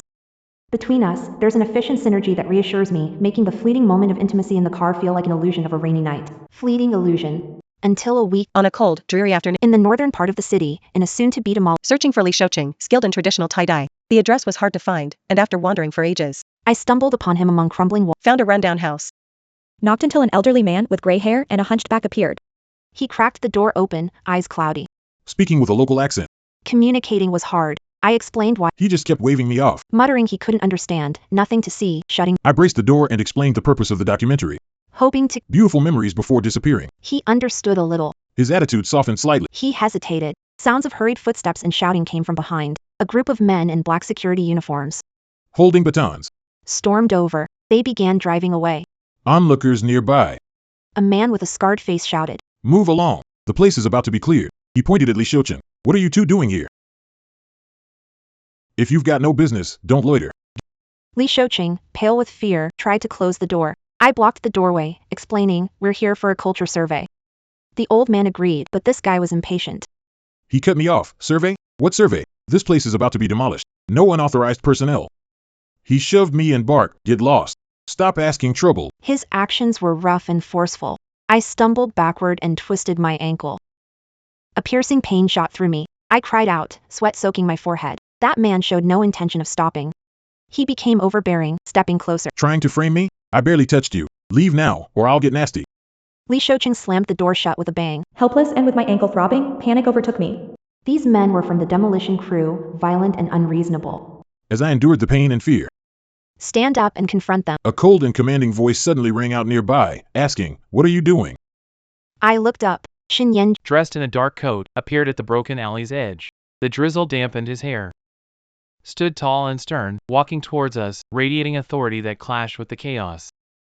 The security guards froze, intimidated by his presence. Xin Yanqing ignored them, heading straight toward me. He knelt, noticing my swollen ankle. His brows furrowed, his eyes sharp as knives. He asked, voice deep with slight tension. Can you stand? I bit my lip, gasped in pain as my face turned pale. Xin Yanqing's expression darkened. He stood up suddenly. He turned to the security guards, his calm eyes now cold and menacing. He asked, who did it? The man with a fat face stepped back half a pace under his gaze, stiffening his neck and barking bluffingly. Who are you? Stop interfering. We were clearing the place by the rules. She refused to leave. Xin Yanqing interrupted with an icy smile. Rules? Allow you to lay hands on a woman conducting cultural research? Evict her without documentation or communication? He stepped forward. His height brought pressure, making the man breathless. Xin Yanqing snapped. Who pushed her? Another young security guard. Recognized Xin Yanqing, turned pale, tugged leader's sleeve, whispered urgently. The leader's expression shifted dramatically as he stammered. Mr. Shen, this is a misunderstanding. We didn't know this lady was with you. We were just worried about accidents during demolition. Got anxious. Xin Yanqing spoke coldly, implying, she's entrusted by the Cultural Foundation to work on cultural heritage projects. Independent investigator. Your actions are suspected of provocation and assault. Should I contact your supervisor immediately? Or should I call the police? The man panicked, sweat forming on his forehead. Don't call the police. Mr. Shen, this is a misunderstanding. We apologize and will leave right away. Sorry, miss. I'm sorry. He bowed repeatedly toward me. Then, fearing Xin Yanqing might change his mind, he took the trembling security guards and scurried away. They vanished at the alley's end, leaving Xin Yanqing, me, and the drizzling rain. The tension relaxed, and sharp ankle pain with lingering fright hit me at once. I took a sharp breath. His body swayed, and Xin Yanqing turned around. He crouched in front of me, brows furrowed, examining the swelling on my ankle, intensity still visible in his eyes. But his It returned to calm. He said, this is serious. It needs to be taken. He extended his hand, voice firm, can you hold on? I'll help you to the car. His palm was broad, fingers steady as they supported my arm. The other hand hovered at my waist, giving strength. Through the damp, cold fabric. the warmth of his Passed to me. With support, I tried standing on one foot. Slight movements pulled at my injury. The pain made me grit my teeth, putting weight on him. Xin Yan showed no impatience. He adjusted his posture so I could lean on him with less effort, then half supported, half carried me. step by step. He headed toward the alley's exit, where his car was parked. Raindrops fell on his hair and coat, beating water. His profile tightened, jawline distinct. He focused on the road, avoiding puddles and pebbles. The short distance felt endless due to pain and my disheveled state. I smelled the crisp pine scent on him. Mixed with the rain, we reached the car. He helped me into the passenger seat and fastened the seatbelt. He walked to the driver's seat, started the car, and turned on The warm air gently dispelled the chill inside the car as he steered into the traffic. He made a phone call using a Bluetooth headset, arranging a medical appointment. There's a nearby private hospital. I know the director and it'll be handled quickly. Leaning back against the seat, ankle throbbing, mind a chaotic mess. Why was he there? That rundown area is remote. Someone like him didn't belong there. Was it just a coincidence? Or was it something I avoided? The car arrived at a private hospital. A private Medical staff waited at the entrance with a wheelchair. They assisted me inside. The doctor diagnosed a soft tissue sprain. No bones were injured, but I need to rest. Xin Yanqing stayed by my side. After my ankle was bandaged and braced, the nurse wheeled me out of the treatment room. Xin Yanqing stood by the hallway window, making a phone call. Outside, the sky was dark, and rain fell as corridor lights illuminated him. It outlined his tall, stubborn figure. His voice was low, and I caught only a few fragmented words. Scattered phrases. Investigate company. This incident needs explanation. My heart sank. He was digging into today's events. He hung up, turned and saw me approaching. He asked, still hurting? His gaze rested on my bandaged ankle. I said, it's better. Thank you for your help. He replied in, Not your fault. Their problem, my oversight. Shouldn't have let you go there alone. He pushed the wheelchair to the car, adjusted the seat, and ensured the injured foot was placed comfortably. The car started, gliding into the damp night. Silence was palpable. After the earlier commotion, exhaustion and pain returned. I leaned against the seat, drowsy. In a haze, I noticed the car slowed down and stopped. Opened my eyes and realized it wasn't my apartment complex but the entrance of a warm-looking Cantonese stew shop. Xin Yanqing unfastened his seatbelt, his tone casual like business. You haven't had dinner. With your injured foot, you need to replenish energy. The soups and porridge are good. I'll grab some for you. Wait in the car. Before I could refuse. He opened the door, stepped out, and entered the shop. I watched him disappear behind the glass door. The icy lake in my heart felt like it had been struck by a burning hot stone, suddenly boiling over, steam misting my eyes. He noticed I hadn't eaten and knew injuries need proper nutrition. Such meticulous care threw me off balance. He returned to the car with a paper bag. An aroma filled the air. He handed me the bag. Eat some while it's still. Inside was a thermos bowl of porridge. I took the bag, fingertips touching the warm container. The heat seeped into my heart. I murmured thanks. The car started, heading home. I sipped the porridge, warm rice sliding down my throat. Warmth spread through my body. Even the pain in my ankle lessened. We sat silently, but the air in the car felt heavier. He drove with focus, blurred in flickering streetlight shadows. Holding a bowl of porridge, listening to rain outside, feeling the silent presence of the man beside me. The car stopped at the neighborhood entrance. The rain lightened to a drizzle. Shin Yanqing got out. He grabbed crutches from the trunk, opened the car door, and helped me out. Handing me crutches, he stood in rain, his coat shoulders darkened. Can you manage yourself? He asked. Leaning on crutches, I tried to look less pathetic. I can, thank you. He nodded, his gaze lingering on me. His eyes were hard to read, as if he had something to say. He just said, Rest. Don't worry the project. Focus on healing. I murmured a response, and he turned back to the car. Using crutches, I turned and made my way to the building entrance. Behind I didn't hear the engine start. He was still parked, maybe watching my slow figure through the car window. I didn't look back. Struggled to open the door and stepped inside. Leaning against the wall, I heard a car slowly drive away. My ankle hurt, but something filled my heart. It felt heavy and warm, mixed with uneasy confusion. The ankle injury forced me to pause. Trapped in a rented room, days became slow and stagnant. Outside the window, the sky was gray. Autumn rain tapped oppressively on the glass without stopping. Inside the dim room, heavy air smelled of stale ventilation and medicinal oils. I leaned against the headboard. Injured foot rested on a pillow raised high. A laptop sat on my lap. Information about intangible Details about craftspeople. stalled project proposal. Frustration and anxiety tightened like creeping vines. The resolve I had when leaving Gushu Yuan now seems to waver against the cold walls of reality.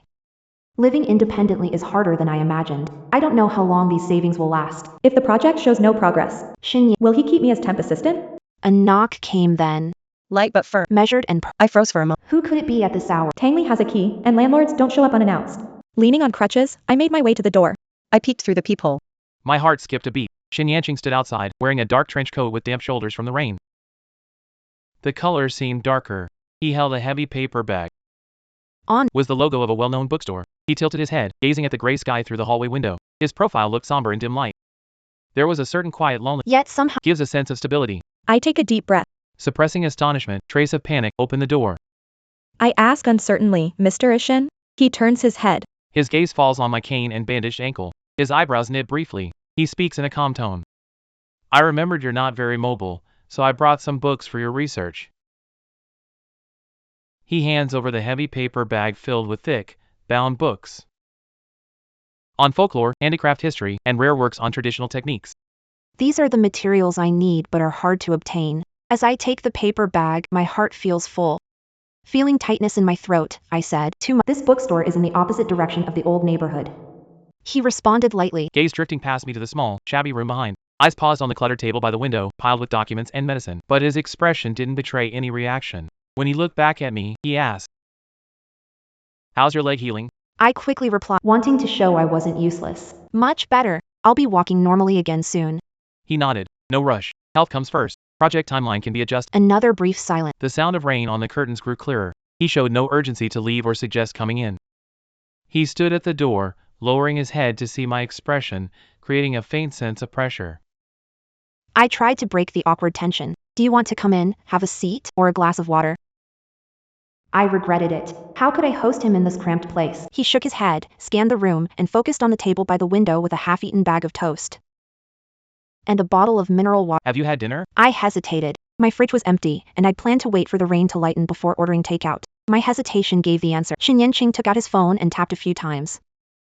He said there's a soup shop with medicinal broths good for recovery. I'll arrange a delivery and bring some ingredients. Having trouble moving around? Cook something simple for yourself. I refused, my face hot. No need, it's no trouble. I can order delivery myself. He cut me off, calm but firm. Delivery isn't healthy. He gave a flawless reason, leaving me silent, then put away his phone. It should arrive in half an hour, he instructed. Keep an eye on your phone. He nodded, as if completing a task. Rest well. Let me know if you need anything. Then, he turned and walked toward the staircase. His tall figure disappeared around the corner. I stood stunned at the doorframe, holding a heavy bag of books. Half an hour later, the soup shop delivery arrived on time. There was herbal tonic soup, fresh vegetables, eggs, and noodles. And some frozen food, even a box of exquisite pastries. I took everything out, placing them on the small table. The room grew warmer with food. Sipping soup, I felt comforting warmth in my stomach. And even my cold limbs began to thaw. The rain outside stopped, and rays of golden sunset peeked through gaps in the clouds. They fell on the delivered books, highlighting their covers. I picked up the thick top book. It was the resource I had been searching for but couldn't find. Opening the title page, I found a bookmark and a small note beneath it. Printed text included a name, phone number, and a remark, traditional craftsmanship available for tours by appointment. My heart skipped a beat. This wasn't a coincidence. He knew my struggles, the resources I needed, and arranged it for me. The next interviewee. An emotion surged within, drowning me. I put down the spoon and grabbed my phone. Opened a rarely used profile. Chat history showed a few past work messages. Fingertip hovered above the screen, then I typed 2 words. Thank you. Minutes later, the screen lit up. His reply was brief, 1 word.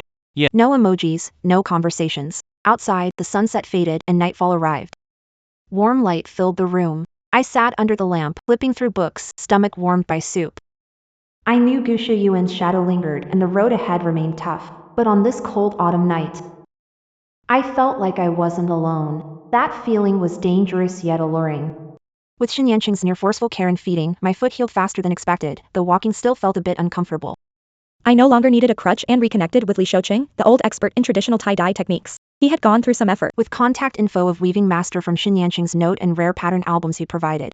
I knocked on the low wooden door again. Maybe the books, professional approach, or the demolition crew incident influenced his reception. Li Shouqing seemed softened this time. Communication and thorough preparation brought light to his cloudy eyes. He demonstrated those nearly lost techniques to me. The camera captured his calloused hands, swiftly weaving through the fabric in their dance of dyeing. Recording ancient vibrant colors blossoming in time-worn vessels, capturing the pride and melancholy on his face as he spoke about his family. The emotions on his face were unforgettable. I was headed in the right direction. With initial materials and confidence, I met Shen Yanqing at his studio in the park to share my progress. When I arrived, he stood with his back to the door, facing a whiteboard covered with a project structure and detailed notes. And arrows. He wore a white shirt layered with a gray sweater. His sleeves were rolled up, revealing lean forearms. One hand held a marker, the other in his pocket. His upright posture focused on something. Afternoon sunlight streamed through the tall window. He glowed soft gold, with vivid dust particles in the air.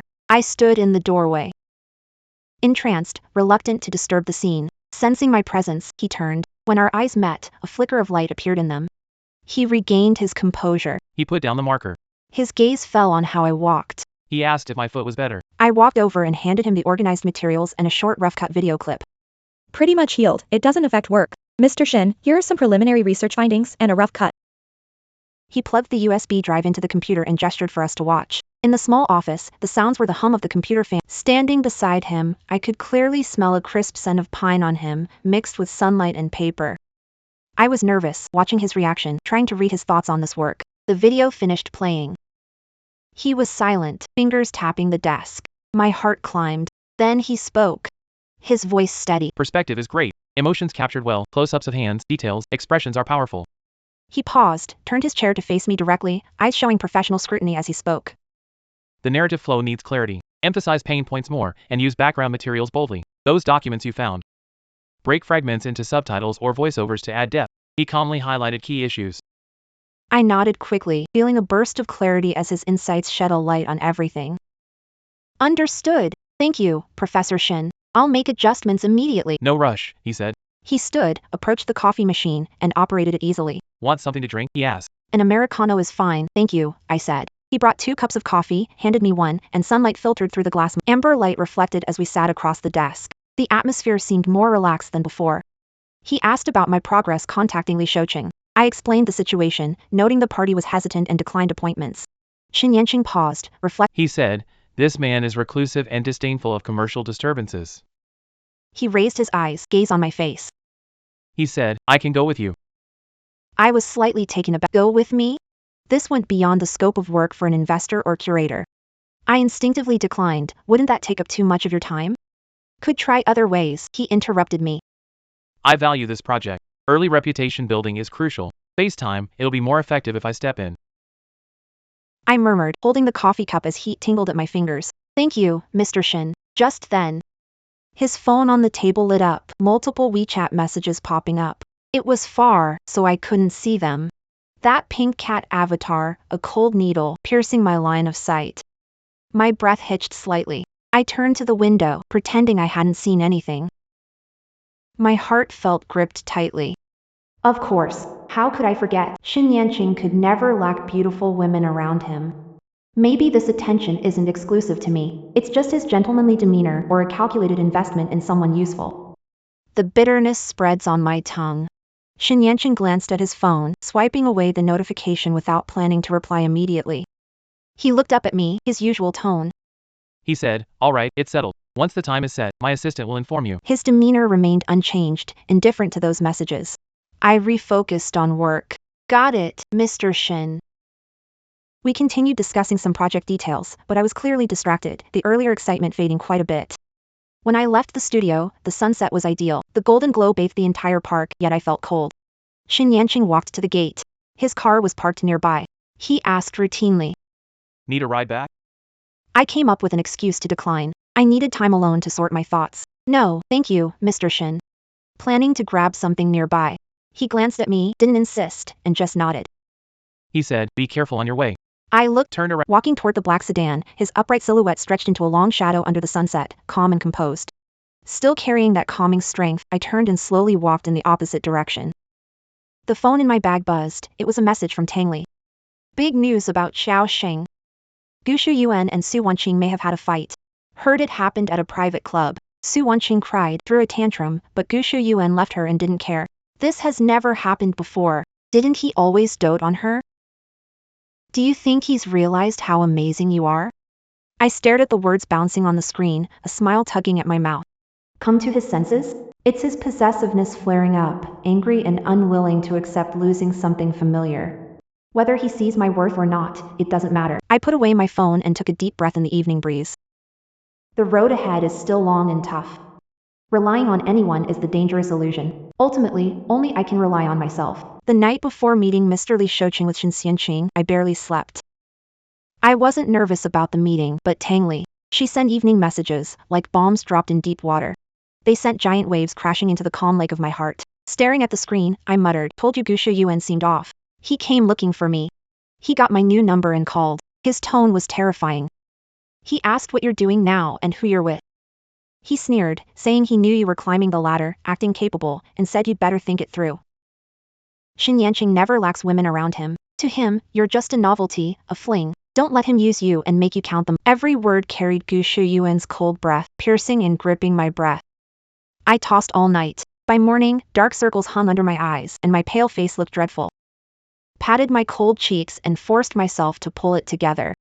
Today is important. Gu Shuyuan's rumors can't ruin relations with Shin Yanqing. I arrived at the neighborhood gate on time.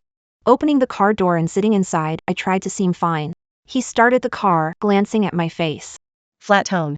Didn't sleep well, I replied vaguely, buckled up and looked out the window, feeling a bit nervous. He responded him and didn't press further.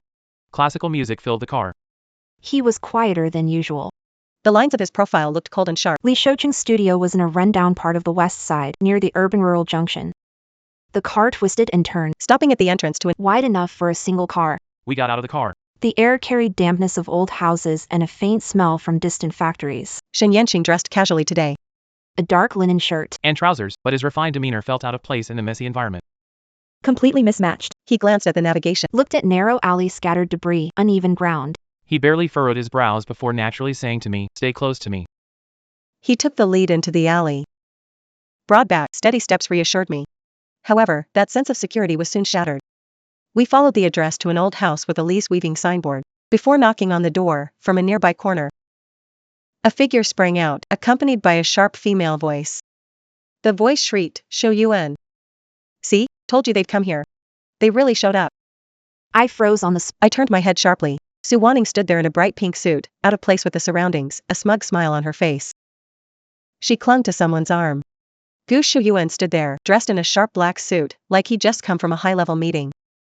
His face was so dark it could drip water. His gaze, sharp as a poison blade, swept over Shin Yanqing from head to toe. Then, it locked onto me. The fury in his eyes was intense enough to burn me alive. My blood ran cold, and my limbs went numb. How'd they end up here? How did they know the exact address and time? Gu Shuyuan's voice was bone-chilling. Every single. Forced out through gritted teeth. You've got some nerve, Zhou Shen. It's only been a few days since you left me, latched onto a new master, got in to bring you to a place like this. Desperate for a man? So eager to prove your worth to him, aren't you? Venomous words hit like hailstones, carrying humiliation and disdain. I trembled with rage, my face pale, lips twitching. The fury and shock left me speechless. Shaking, I rasped, Gu Shu Yuan. Nonsense. Working. Su Wanqing cut in first, scoffing. Sharp, what kind of work requires? A single man and woman in a godforsaken place. Who are you fooling, Xiaoxing? Is it because Mr. Shen is richer than Brother Shou Yuan? Clinging to power, why pretend to be mighty? I shot a look at Su Wanqing. The cold glare in my Scared her into shrinking back, hiding behind Gu Shou Yuan. He pulled her further back and stepped forward. He closed the distance between us. Overwhelming pressure, mixed with familiar chill from him. And the scent of his Felt suffocating nausea. He stared at me, his eyes wild and paranoid. What job is so important Shen Yanqing must handle it? Xiaoxing, do you think I'm a fool? His sharp gaze swept over me, landing on the cardigan Shen Yanqing lent me. Which I washed and forgot to return. He sneered. That cardigan you're wearing, is it for work too? My heart sank instantly. I demanded, are you following me? A chill rose from my feet. I shouted, Gu Shu Yuan, you're shameless. He sneered. His voice brimmed with twisted anger. Shameless, even if I'm shameless. I'm better than a woman cozying up to a man while acting pure. Much better. A slap echoed. The world seemed to freeze. Gu Shou Yuan turned his head. A slap mark appeared on his left cheek. He turned back, disbelief in his eyes, staring at my trembling hand. Shock filled his gaze, then fury surged. Su Wanqing gasped loudly. I froze, staring at my trembling palm, shocked I hit him. 10 years of holding back. 10 years of grievances, and the dam of my composure shattered. My voice cracked. Yet, a cold determination I'd never felt before. Gu Shu Yuan, take back what you said. Mr. Shen, it's clean. No filthy thoughts. Insult me or Mr. Shen again, and I won't hesitate to expose your shady dealings and secrets. I mean it. Gu Shu Yuan's eyes narrowed, alarm and menace crossing his face. He hadn't anticipated such fierce retaliation from me. Or a direct threat. The tension in the room was thick, like a drawn bow, ready to snap. And just then, Shen Yanqing, silent beside me, suddenly moved. He stepped forward protectively. Positioning a step in front of me, he ignored Gu Shu Yuan and focused on the shut wooden door with Li Ji weaving plaque. He raised his voice, steady and commanding. Mr. Li, Shen Yanqing here. Professor Lin recommended I seek your advice on traditional weaving techniques. Is today a convenient time? The name he mentioned carried weight. Silence followed, then the old wooden door creaked open a crack. Through the narrow opening, a heavily wrinkled face appeared, cloudy eyes peering out through the gap. Observing the tense group, Shen Yanqing nodded, his tone calm and respectful. Mr. Li, Professor Lin sends regards and praises your craftsmanship, saying that nowadays, your family preserved traditional weaving methods. Li Shouqing's gaze lingered on Shen Yanqing. The wariness in his expression eased. His eyes drifted past Gu Shu Yuan, whose face was dark with anger, and Su Wanqing, who stood behind him, amused, then landed on my pale face. His brows furrowed as he spoke, voice cold and impatient to the house is a mess, and I'm not in the mood. As he moved to close the door, Gu Shu Yuan stepped forward, forcefully holding it open, making Li Shouqing stumble. A slap mark lingered on his face, his eyes dark and menacing. He had lost composure and shouted at the elderly man inside the door. Watch out! These two aren't here to learn a craft, they're just a couple.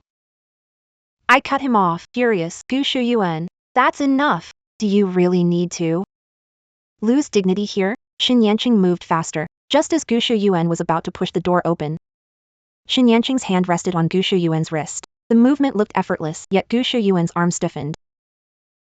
The forward motion was stopped. A few veins popped on his temple. Shen Yanqing's voice dropped, no longer the warm tone he'd used when speaking to the elder.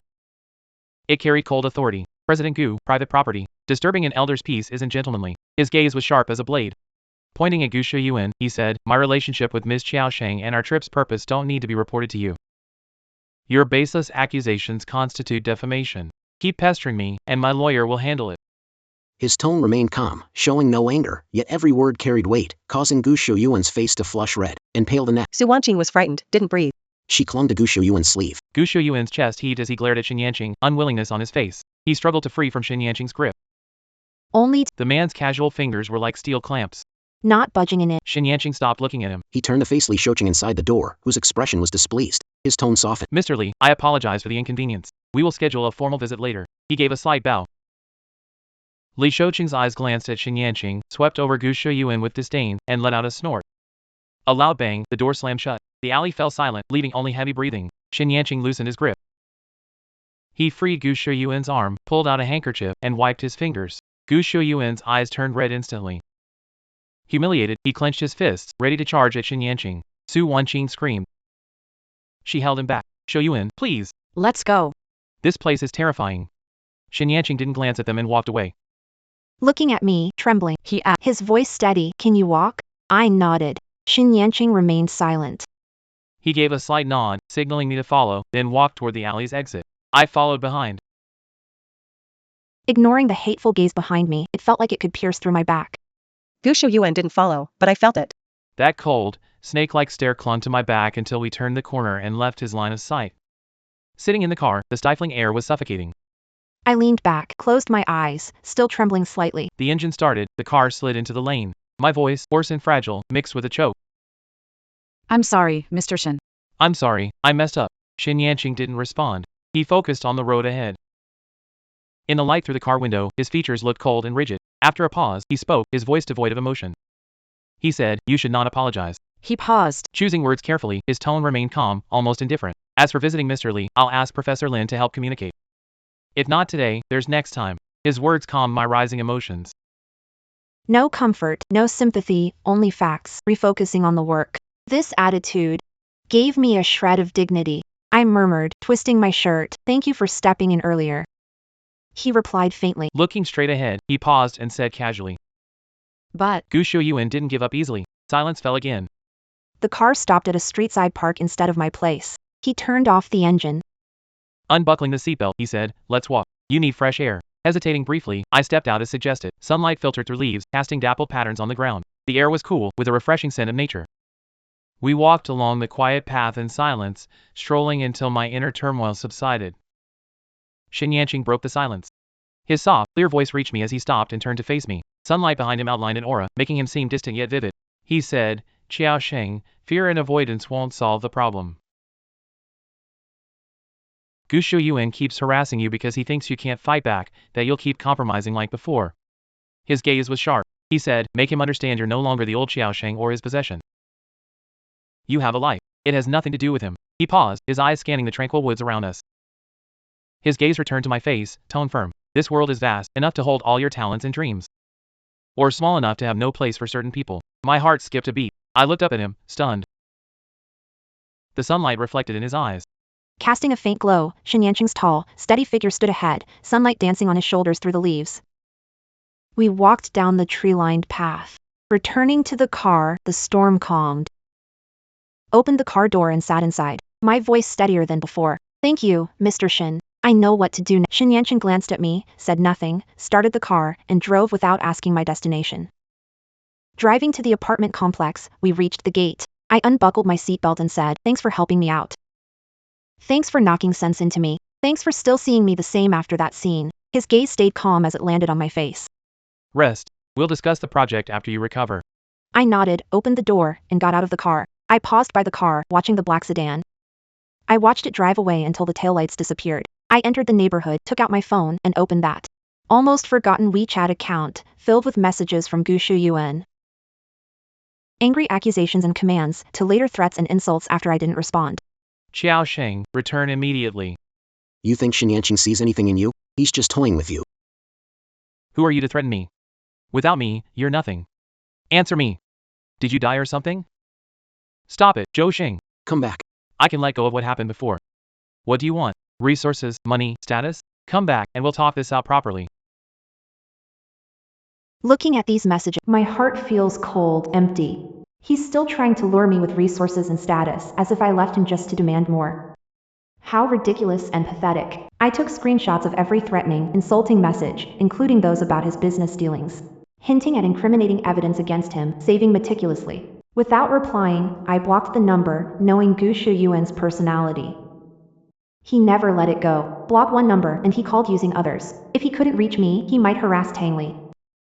He might resort to extreme measures, but I wasn't afraid anymore. Xin Yanqing was right. Fear and avoidance fix nothing. I had to show him I was no longer Xiaoxing manipulated me, calling when he wanted and casting me aside when he didn't. I need to become stronger. Most important, finish the project.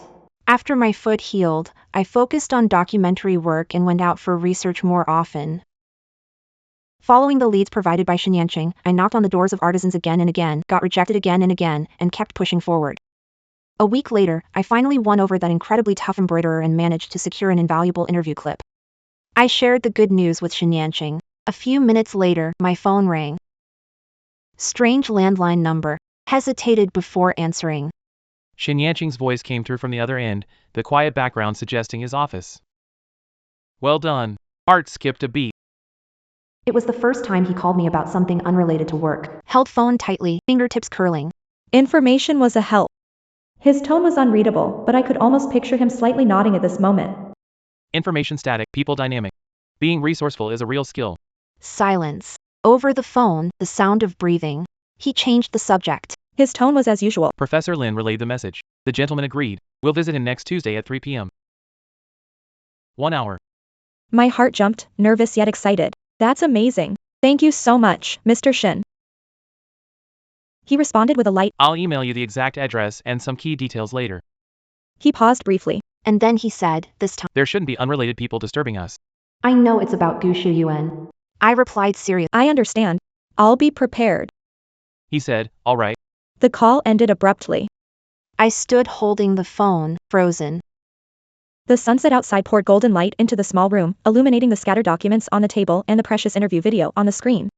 Just then, the phone vibrated again, a new email notification from Xinyanqing. Mr. Li Shouqing visit notes and background, supplementary information. Opened the email. Body. It's still his usual concise style, logical and straight to the point.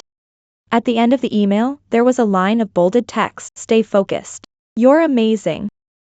For a moment, my heart literally skipped a beat. The email screen blurred, and the sunset seemed unreal. I slammed the laptop shut, my heart pounding like a drum in my chest, my cheeks uncontrollably burning. I stood up, stumbled into the kitchen, poured a glass of cold water, and drank it. The icy liquid failed to extinguish the fire in my chest. I threw myself into work with obsessive energy. The information Xinyanqing provided about Mr. Li Shouqing was detailed, beyond expectations. Not just his memory patterns. It included the types of tea he favored. Conversation taboos, meticulously noted. The day before the visit, I reviewed the preparations. After confirming everything was foolproof, I forced myself to bed. Couldn't sleep. In the dark, my phone screen lit up, its glow reflecting off the ceiling. Tang Li messaged, Xiao Shang, how have you been? Gushu Yuan's been quiet lately. He hasn't bothered me, but I feel uneasy. He's up to something nasty. Be careful, okay? My heart sank. Gushu Yuan's silence was unusual. It wasn't like him. But for now, no time to understand his thoughts. Tomorrow's visit is crucial. I'm fine, Li, work's busy. I'll contact you later. I suppressed unease, switched the phone to silent, and slid it under the pillow. I have to stay focused. Xinyanqing's words echoed in my mind. The next afternoon, Xinyanqing and I met right on time outside Li Shouqing's studio. He drove a Inconspicuous gray sedan. His outfit was simpler and modest, erasing any trace of elitism making someone uncomfortable. He glanced at me, his gaze pausing on my face. He asked if I was ready. I took a deep breath and nodded firmly. Yeah. He said nothing more, stepped forward, and knocked on that familiar wooden door. This time, it opened quickly. Li Shouqing stood inside, stern-faced, with less wariness in his eyes. His gaze swept over the two of us before he stepped aside to let us in. Come in. An hour, he said. The studio was smaller and older than I imagined. It was tidy. Looms, spindles, and dye vats filled the space. The air carried the scent of cotton, linen, fibers, and natural dyes. The walls were covered with completed or half-finished brocades, their patterns ancient and intricate, their colors rich and subdued, exuding a timeless glow. The interview process went smoothly, but it felt more challenging. Li Shouqing is reserved and concise. His answers are brief and rigid. He focuses on his work, as if our presence were background noise. I asked questions from an outline, avoided sensitive topics, and focused on his expertise. Xinyanqing sat quietly, barely speaking. I noticed Li Shouqing. The tea in a mug beside him had gone cold. He reached for it instinctively but held back during the interview. I hesitated briefly, taking advantage of a pause after he finished answering, as he sorted the I offered, Mr. Li, your tea is cold. Let me add hot water. Li Shouqing paused mid-motion and looked up at me. His cloudy eyes carried a hint of surprise. He returned to his composed expression, picked up the kettle, refilled his cup with hot water, and noticed. An old notebook lay open, filled with diagrams of manufacturing structures and handwritten notes. I asked with amazement and curiosity, is this a design for double-sided jacquard weaving? I read descriptions of it in literature. I didn't think someone could achieve this level of precision. Li Shouqing froze mid-motion, then looked up again. His voice was still hoarse but less cold than before. You understand this? I admitted, I don't fully understand, but I came across some basics while researching. The weft and warp intersection overturns traditional logic. Li Shouqing stared briefly before sliding the notebook across the table to me. He said to look at it yourself. How much you understand depends on your own fortune. I could hear my heart racing. The interview atmosphere lightened afterward. Li Shouqing said little, but his responses were no longer mechanical. Xin Yanqing sat nearby, his gaze occasionally falling on me with a faint trace of approval. An hour passed. We stood up to take our leave. Li Shouqing escorted to the door and, for once, spoke more. He told us the notes could be reviewed next time. Suppressing excitement, I thanked him sincerely. Thank you, Mr. Li. Leaving the studio, I walked to the alley entrance where the afternoon sun embraced me. My face flushed, and I glanced at Xin Yanqing. Mr. Xin, we did it. He agreed we can visit again next time. Xin Yanqing's excitement almost showed as the corners of his lips curled in a fleeting curve. Brief, I thought I imagined it, he said, in his usual calm and assertive tone, though his deep eyes held a faint warmth that wasn't there before. You did well, especially noticing his notes and tea. A sense of accomplishment swelled, ready to overflow. We walked toward the parking spot. The alley stretched before us, sunlight elongating our shadows. Just as we were about to step out of the alley, a figure suddenly darted out from the side, accompanied by sharp cries, heading straight for Xin Yanqing. The figure cried out, Mr. Shin. Please, I beg you, have mercy. Spare Xu Yuan, please. It was Su Wanqing. At this moment, Polished elegance gone. Hair a mess, eyes swollen like walnuts. The makeup smeared by tears. She looked utterly disheveled. She clung desperately to Xin Yanqing's trench coat hem, like clutching her last lifeline, sobbing her heart out. Through tears, she cried, it's my fault. My fault for overthinking. It's my fault for clinging to Andrew. If you want to blame someone, blame me. Please don't suppress Andrew's company anymore. He can't hold on much longer. He knows he was wrong. I was stunned by sudden action. Frozen in place. My heart tightened suddenly. Shane suppressing Andrew's company? Shane's expression turned icy cold instantly. He didn't push Sally away roughly, just frowned slightly.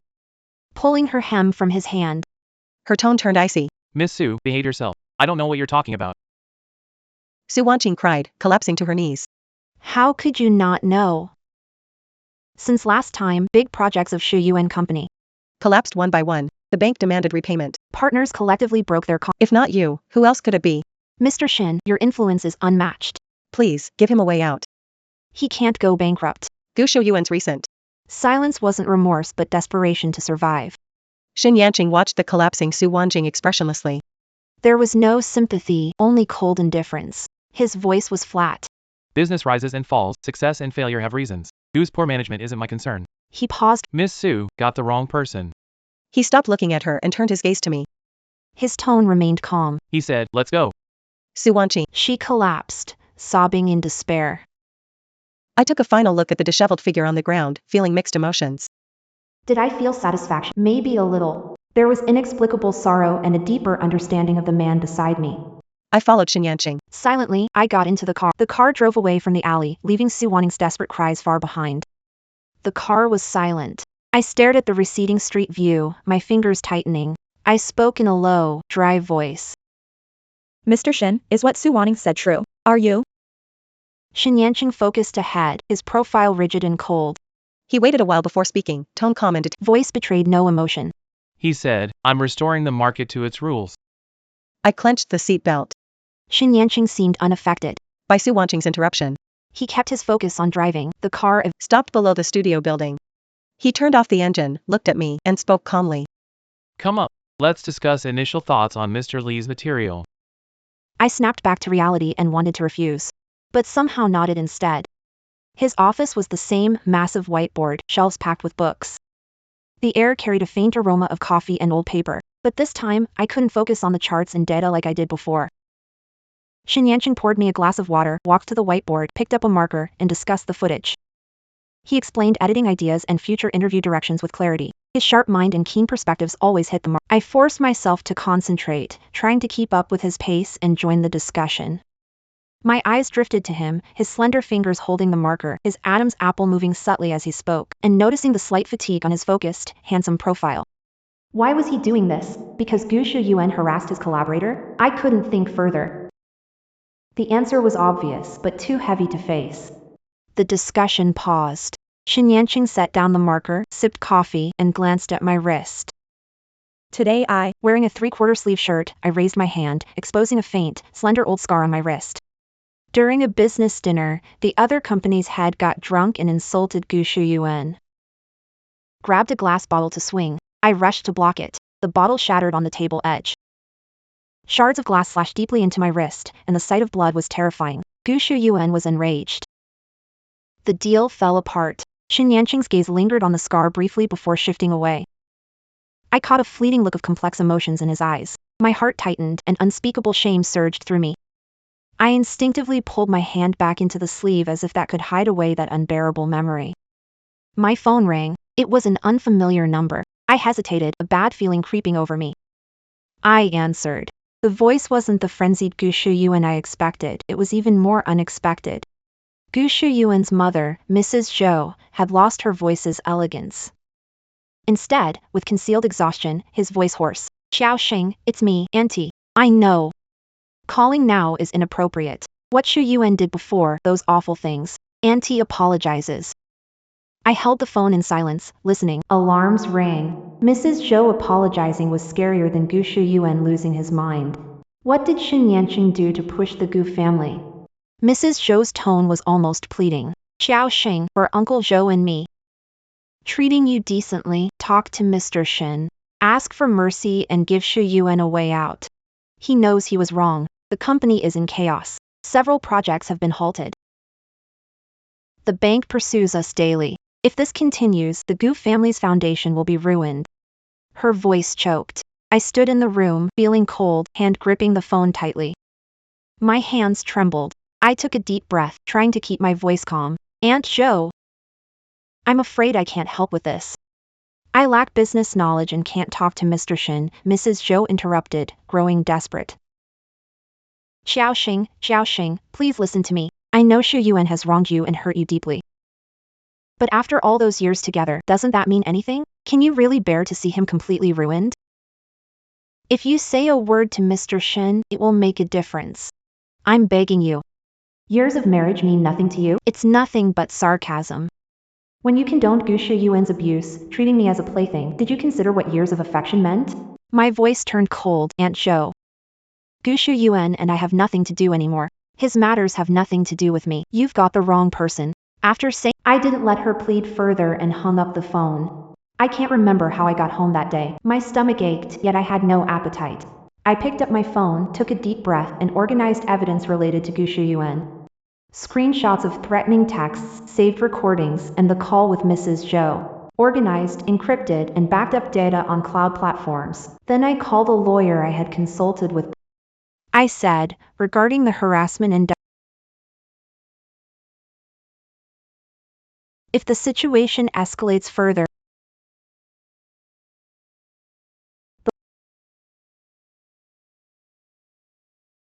he said, all right, Miss Zhou.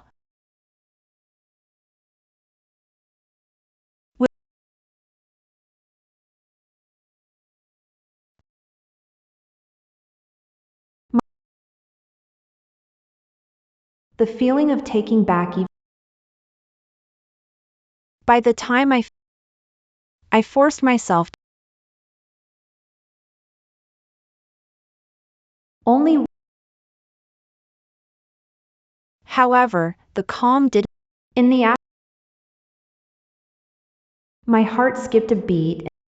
I peeked outside through the peephole. It was him, just as Gu Shuyuan was standing outside. It had only been a few days, but his expensive suit was crumpled like it had. Messy hair, sunken eyes, bloodshot red veins, and a scruffy shadow of stuff. The whole. He stopped ringing. His voice was hoarse and cracked.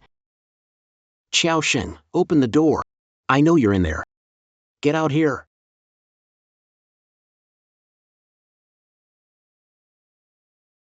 Keep. It was a He roared. Come. Why is he? Without me, you're nothing. When Xinyanxin. He keeps banging on the door. Open the door. The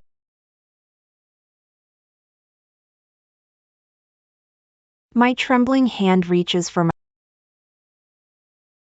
No, I mustn't. I bite my lip hard. My finger hovered over the. During hesitation, an eerie silence fell. Then he was crying. I froze. Gu Shuyuan was crying. His voice changed. Each knock on the door echoed in my chest. He begged, Xiaoxing. Xiaoxing, I was wrong. I was wrong. Open the door and see me. I know I messed up. I shouldn't have treated you like that. Shouldn't have said awful things. Such a jerk. His voice was shaky as he kept talking. The company's gone. My dad's in the hospital from anger. My mom cries daily. Xiaoxing, you're all I have now. Help me. Only you can save me. Talk to Xinyanxing. Beg him. Ask him to stop. He'll listen to you. Let's start over, okay? I'll give you everything. Let's leave this place. Go somewhere no one knows us. Just the two of us, just like it used to be. His words were incoherent, pathetic. My heart felt gripped by a cold hand, drenched in pain and bitterness. Spreading, dense and overwhelming. I loved this man for 10 years. I've seen him proud and charismatic, cold and heartless. I've never seen him so pathetic and defeated. The apologies and remorse I once yearned to hear, delivered in this way, under these circumstances, feel nothing but ironic. His remorse isn't because he realized he was wrong, but because he was beaten down, because he lost everything. If Xinyanxing didn't act, if he were the untouchable President Gu, he would never lower his head or glance at me. Tears rolled down. Not for him, but the foolish self who wasted 10 years of love. The voices outside faded into murmurs, then silence. I don't know when he left. I sat motionless on the ground for a long time. Sunlight streamed through the window, casting shadows on the floor. The phone's vibration jolted me out of numbness. An email from Xinyanxing. Subject, Li Shouqing editing feedback. I stood up, not replying to the email or checking outside. I walked to the computer, opened editing software, and put on headphones, shutting out all the noise from the world. The world is reduced to the flicker of screens and the voices of silent artisans flowing through my headphones. Focus. He's outstanding. I have to be outstanding too. Sky outside window darkens. Phone screen lights up again. It's Xinyanxing. Tomorrow morning at 9. Studio meeting discussing next shoot phase. I stared at the message, typed back one word, okay. Supporting weak legs, I stood up. I walked to the window. The familiar black car had disappeared. I barely slept. The next day, I left home 10 minutes early. I needed time to adjust and avoid him sensing anything unusual. But just as I was about to walk into the park, the door of a black car quietly parked nearby suddenly swung open. Gu Shuyuan exited the car. He changed into a suit, pressed and styled. His hair was neatly done, and he wore that familiar icy cologne. The composure he faked was as fragile as thin ice. He blocked my path. His voice was hoarse, carrying a forced softness that sounded awkward and unsettling. He said, Xiaoxing, let's talk. Just 5 minutes. No, 3 minutes will do. I took a step back, body on high alert, and stared at him coldly. There's nothing to talk about. He quickly said, a hint of panic flashing in his eyes before forcefully suppressing it, squeezing out a smile uglier than crying. Last night was my fault. I drank too much. Lost control, wish to apologize. A sincere apology. He bowed, lowering himself. My voice was cold, emotionless. Apology noted. Now, move aside. I'm in a hurry. He panicked as I left and tried grabbing my arm, but I flung him off forcefully. His hand froze, and his facade cracked, revealing desperation and unwillingness. He asked. Are you really this heartless? Watching me die without blinking? Watching the Gu family fall apart? There's 10 years of your hard work in there too. I stared at him coldly. After a pause, I said, the Gu family's rise and fall has nothing to do with me. As for hard work, those 10 years to you, Gu Shuyuan, were nothing but a cheap and useful tool. Squeezing out its last bit of value, right? The tool won't be used. Is that a problem? Words were like icy blades. It shattered his illusion. His face turned pale and his lips trembled. He suddenly lowered his voice, his eyes turning venomous and sharp, like a snake's tongue. It's because of Shen Yanqing, right? You were with him even before we were over. You got close to him so he couldn't wait to come after me, to fight your battles for you. Xiao Shen, I underestimated you. Your talent for climbing is impressive. I interrupted him with pity. Gu Shuyuan. Keep your thoughts to yourself. Not everyone is like you, measuring worth solely by bodies and desires. My words stabbed deep into him, wounding his pitiful pride. His eyes widened, breathing quickened, as if an invisible hand strangled him. Just then, a familiar gray sedan slid silently to a stop beside us. The window rolled down, revealing Shen Yanqing's sharp profile. He avoided Gu Shuyuan, looked at me, and said calmly, Xiao Xing. Get in. Gu Shuyuan flinched and snapped his head toward Shen Yanqing, his eyes brimming with spite and fear. It was almost spilling over. He opened his mouth, Trying to spit out harsh words. but when his gaze met Shen Yanqing, Those deep, inscrutable. all my words got stuck in my throat, leaving only the faint tremor in my body. Shen Yanqing ignored him, turned to me, and nodded decisively. He walked past Gu Shuyuan, frozen in place, opened the passenger door, and got in. The scent of pine lingered in the car. Shen Yanqing rolled up the window as I leaned against the seat, watching the rearview mirror. Gu Shuyuan's figure shrank to a tiny black dot before disappearing. Shen Yanqing's voice suddenly broke the silence in the car, deep and steady. He said, he won't bother you anymore. I turned, looking at his profile. I asked what you did. He focused on the road ahead, tapping his fingers lightly on the steering wheel as he said. Just made him understand the cost of messing with my people, costs he can't afford. The words my people, said in such an unremarkable tone, felt like a boulder plunging into the lake of my heart. It stirred up waves as high as the sky. My cheeks burned, and my heartbeat went out of sync. I wanted to ask what he did to the Gu Corporation and why he went to such lengths. Questions stuck in my throat and didn't come out. I knew some answers could remain unsaid. Some lines, crossed, could never be undone. Car stopped outside studio. Shen Yanqing unfastened his seatbelt and looked at me. Sunlight through the car window lit his deep eyes, making his emotions hard to read. He asked, voice steady. Are you ready? Discussion will be long. I met his gaze, steadied myself, and nodded. I said, I'm ready. Mr. Shin, whatever lies ahead, abyss or salvation, this is the road I must walk. With you, or rely on the strength he gave me and move forward alone. The entire morning's work discussion left me in a dazed state. Shen Yanqing sat across from me, dressed in a gray shirt, sleeves rolled up, exposing his wrists. An understated watch. When he spoke, He habitually tapped the tabletop. his gaze was focused and sharp, immersed in work. This contrast left me flustered and uneasy.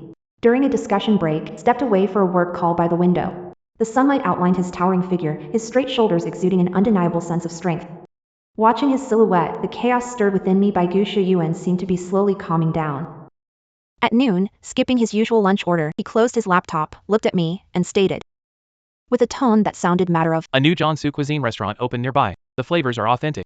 I hesitated. Logic said keep distance, but my body moved before my mind reacted. I nodded. I said, all right. The restaurant had a refined ambience, and the dishes were Shen Yanqing spoke little while eating. His manners were refined, and the dishes he ordered were light and mild. He naturally slid a plate of stir-fried shrimp to me. I mentioned liking shrimp earlier. This kind of meticulous observation and subtle thoughtfulness feels like an invisible net, silently tightening.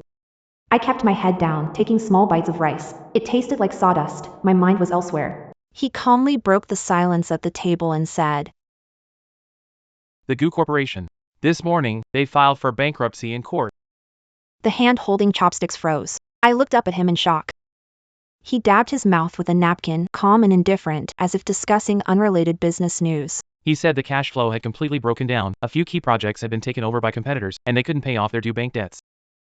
Pausing, he mentioned Gu Shuyuan's brother's name and said, Brought in external investment, terms were harsh and unhelpful. I listened in a daze, my heart clenched by an icy hand. Yesterday, Gu Shuyuan was begging outside the door. And today, he's bankrupt. My voice was dry. Gu Shuyuan. Shin Yanqing took over my words, tone devoid of any emotion. His assets have been frozen, properties, vehicles, and shares. He's missing. Rumor says he left Haicheng. Left Haicheng. Those words floated lightly, like a final verdict, hastily closing the chapter on a decade-long entanglement. It lacked the catharsis imagined. An emptiness lingered in my heart, like a fever that broke, leaving exhaustion of survival. Hazy confusion. I lowered my head, gazing at tea in the cup, my blurred reflection staring back. I spoke softly, surprisingly calm. I understand now. Shin Yanqing glanced at me, trying to discern something from my expression. He asked nothing, responding and steering the conversation to the afternoon's work plans. After lunch, returned to the studio. I forced myself to focus completely on the afternoon discussion.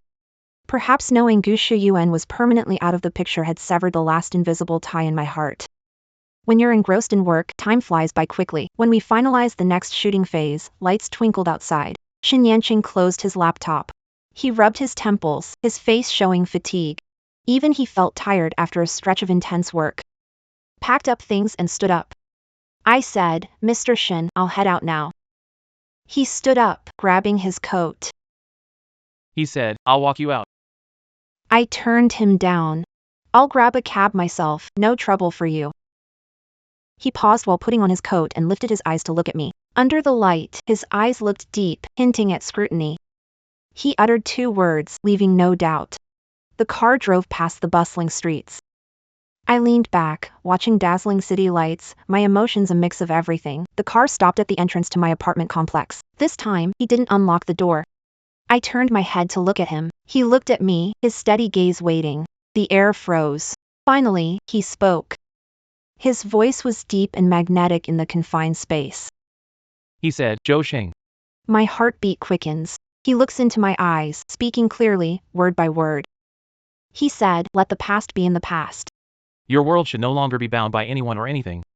Gu Shiyuan is gone, the story has ended, the weight of 10 years is lifted. I'm free now, but what comes after freedom? Where should I go? What will my world look like? I opened my mouth, but I didn't know how to answer myself. He didn't expect an answer. He curled the corner of his lips, a faint curve. But his cold features softened. He told me to get some rest. He unlocked the car door. He said, "See you tomorrow." Mumbled a reply, opened the door, and fled. See you tomorrow. I stood at my neighborhood's entrance, an autumn breeze chilling my flushed cheeks. For the first time, the words freedom landed so clearly in my heart.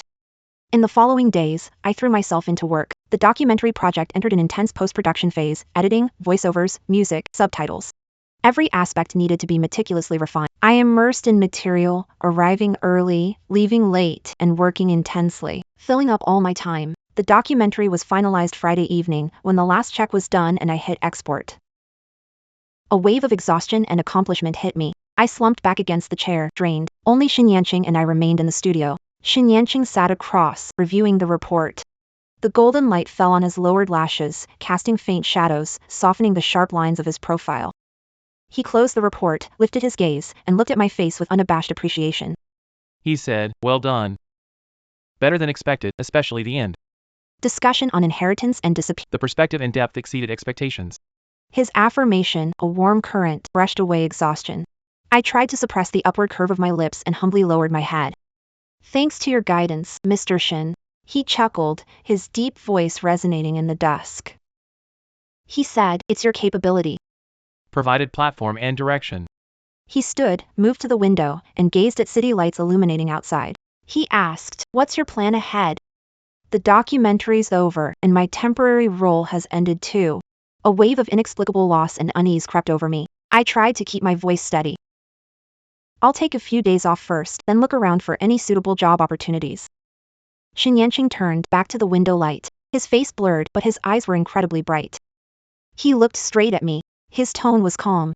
He said, "No need to look." I froze. He paused, took 2 steps forward, and stopped in front of me. We were close enough that I could catch the crisp scent of pine wood on him and see the scattered light in his eyes. He said, Establish cultural foundation for intangible heritage preservation and young artist support. The first project is a promotion and industrial chain incubation for this documentary. He paused, met my gaze, and spoke with clarity. He said this project needs someone familiar with the entire process, someone capable and with ideas. Xiao Sheng, can you help me? Time froze that moment. I stared at him, my mind empty. My heart felt like it was suddenly being squeezed tightly, then started pounding furiously, crashing against my chest like thunder. My throat tightened, and I said dryly, Mr. Shin, I don't have enough experience for such a huge responsibility. Interrupted me with a resolute If I say you're capable, you are. Skills can be learned, but vision, resilience, and passion are qualities everyone has. I trust my judgment. His trust was a blazing fire. It burned me but ignited a spark within me. I want this chance to prove myself and stand higher, seeing the vast world he spoke of. I took a deep breath, hesitation and doubts crushed by stronger desire. I heard my voice. Okay, I'm willing to try. A smile curved Shin Yanqing's lips. It lit up his stern face and pierced my heart like a sharp beam of light. Shin Yanqing got the answer he wanted. That bright smile lingered briefly, like spring sunlight melting snow, brief but moving. He said nothing, gave a nod as if it was natural. Then he turned, reverting to a composed tone. Grabbed the suit jacket from the chair. Someone will follow up on details and contract next Monday. Good work. Rest up. He was the first to head to the door, and I followed. As the elevator descended, Only the clicks of indicator lights could be heard. I stared at the blinking red numbers, and my heartbeat seemed to sync with them. it was the same gray sedan, Still, opening the passenger door for me. Sitting inside felt different. The car drove into the night, away from the rented apartment complex. Looked at him, puzzled. He kept eyes on the road, side profile blurred in neon lights. it seemed almost indistinct. Let's celebrate. The project wrapped up, and a new chapter begins. His reasons were convincing, making refusal impossible. I lowered my head, murmuring all right, my fingers twisting my bag straps. In the end, Parked outside a hidden private restaurant. The exterior is understated, inside, a different world. A serene courtyard. Flowing water with sandalwood scent in the private room. Shutting out noise of the outside world. the dishes exquisite, flavors unmatched. Shin Yanqing seems familiar with this place. The dishes he ordered are paired. Sake poured into white porcelain cups, releasing a rice aroma. He slid a cup of sake my way. Picked up another glass. Relaxation won't hurt. Rarely drink, especially after Gu show you those social events around alcohol. toward alcohol. I have a subconscious aversion. Now, watching the liquid swirl in my glass. And looking across, At the calm man, I lifted my glass, clinked it gently with his, and said softly. Thank you, Mr. Shin. Porcelain cups. A crisp, soft sound lingers. The sake tastes sweet initially, followed by mild spiciness down the throat. It brings a peculiar warmth. With one sip down, My cheeks feel warm. We eat, chat, and discuss work. ideas for the fund. Plans for the future. but his tone is more relaxed than usual. Alcohol and sense of respect. Eased my tense nerves. I gradually relaxed. Started talking more. Not just work, sharing funny research moments. Or Scattered thoughts on social phenomena. He listened quietly, chiming in briefly, but his gaze stayed on my face. With the aid of the alcohol, I started saying thoughts not easily shared. so I think legacy is not just the continuation of memory but also the passing on of a way of life. Shin Yanqing put down his chops, He picked up the wine. poured another half glass. His movements were graceful. He spoke in a low voice. Well said. He looked at me, a faint glimmer rippling in his eyes. And he said, You're the perfect person for the job. his affirmation warmed my heart. Picked up my glass, sipped, hiding inner turmoil. The alcohol kicked in, my head felt dizzy, but my mind was clear, even tinged with excitement. The dinner lasted a long time. By the time we finished, it was already stepping out of the restaurant. The cool night breeze hit me, making me shiver and sober up. Shin Yanqing took off his suit jacket and draped it over my shoulders. The jacket still carried his warmth and the calming scent of pine wood, instantly dispelling the chill. I froze, wanting to refuse, but his tone left no room to argue as he headed to the parked car. Wear something warm, it's chilly at night. I tightened my coat and followed him. Under the cold moonlight, his figure looked striking, stirring something within me. It crept into my heart like vines, wrapping around. On the way back, I felt drowsy. Effects of alcohol and exhaustion hit me. I leaned against the seat, heavy eyelids closing. Half asleep, I sensed the car slowing down and eventually coming to a stop. I forced my eyes open and saw we had arrived at the old apartment building I live in. The motion-activated hallway light went out, leaving it dark. Shin Yanqing's voice sounded particularly deep and soothing in the quiet of the night. I rubbed my eyes and sat up, trying to undo the seatbelt, but my fingers were weak and couldn't find the buckle after fumbling around. A hand reached over and pressed the seatbelt release. Soft click, the restraint was undone. His fingertips brushed my collarbone, sending a tingle through me. Breath hitched, instantly sobered up. Cheeks burned hot. In the darkness, he probably couldn't see it. I reached for the car door, but he opened it for me as the night wind brushed past. Carrying the chill of late autumn, wearing his coat, I still felt cold and instinctively shrank my shoulders. His calm voice carried an undeniable authority. I'll walk you up. He was stepping toward the stairwell. The motion-activated light flickered on with his footsteps, casting a dim glow that lit up the peeling walls and cluttered corners. I followed him, observing his poised figure, out of place here. My heart was a mix of emotions. The stairwell was narrow, with the echo of footsteps filling the space. At last, we reached my floor and stopped in front of the familiar green metal door with peeling paint. I pulled out my keys. My fingers trembled from nervousness, and it took tries to fit the key into the lock. I opened the door to a dark room. Standing at the doorway, turned to face him. In the dim light, his features were a bit blurry, but those eyes, bright and piercing, shone like stars in the dark night. I whispered, ready to return the coat to him. "Thank you, Mr. Shin." He stopped me, his gaze falling on my face, deep and unreadable. Keep it on. Return it tomorrow. The distance between us was close, Close enough to smell his clean scent and feel the breeze of his breath. brought up by his breathing. My heart was racing, almost pounding out of my chest. Alcohol made brain sluggish. It heightened my senses unusually. I could feel it. The weight of his gaze. Something deeply repressed. Something profound. He slowly raised his hand. His fingertips brushed a strand of hair from my forehead. The touch felt like a spark, igniting my blood. I froze, unable to move. I stared blankly at him. His fingertips trailed along my temple, Down to my cheek. with palpable intensity. His gaze locked onto mine. As if trying to see through my eye. Piercing my soul, he called my name in a low, hoarse, captivating voice. Joshin. The way he said my name gave it new meaning. I felt frozen, forgetting to breathe. Then he leaned down. Cool lips with the scent of sake met mine. Time froze, and the world vanished. What remained was the heated sensation on my lips and the pinewood fragrance from him. The kiss was soft, slow, exploratory, yet possessive. I didn't push him away. I closed my eyes. Awkwardly reacted to the kiss. Dim staircase, old iron door. The floating dust in the air blurred into the background. It was just him and me. Not sure how much time passed. He pulled away from my lips. His forehead rested against mine, his breathing uneven. His hot breath grazed skin. We stayed silent. In darkness, the sound of racing hearts echoed like drums in the silence. That kiss hit me like a tsunami, overwhelming my senses and reason. I took a step back. My back slammed against the cold iron door, producing a faint sound that snapped me out of it. It seemed to wake him up too. Shin Yanqing straightened. As if that aggressive yet gentle kiss was an illusion. Only his deep, dark eyes seemed more shadowed than before. They swirled with emotions, like the sea before a storm. His deeper, raspier voice broke the silence. Get some rest. He didn't look at me. He turned and walked toward the staircase, motion sensor lights flickering with each step. The lights dimmed as his figure disappeared around the stairs. I heard a car door close and the engine start downstairs. It faded away. I remained frozen until the corridor returned to silence, broken only by my breaths. My trembling fingers brushed my lips, where his sake scent and cool touch lingered. It wasn't a dream, he kissed. I staggered into the room, wrapped in Shinyanqing's suit. The scent of pine surrounded me, reminding me of everything that happened. Everything that just happened. Why? Alcohol? My mind was in. But I couldn't deny it. When that kiss landed, the still waters of my long-dead heart rippled uncontrollably. I couldn't sleep that night. By Saturday morning, sunlight streamed through curtain gaps as I roamed the room, dark circles under my eyes. My phone was eerily quiet, no messages from Shinyanqing, no updates about the new fun project. As if last night was a dream. Until evening, when the doorbell rang and my heart leapt. I walked to the door and peeked through the peephole. A stranger stood there. From the other side came a polite inquiry. "Excuse me, is this Miss Xiaosheng?"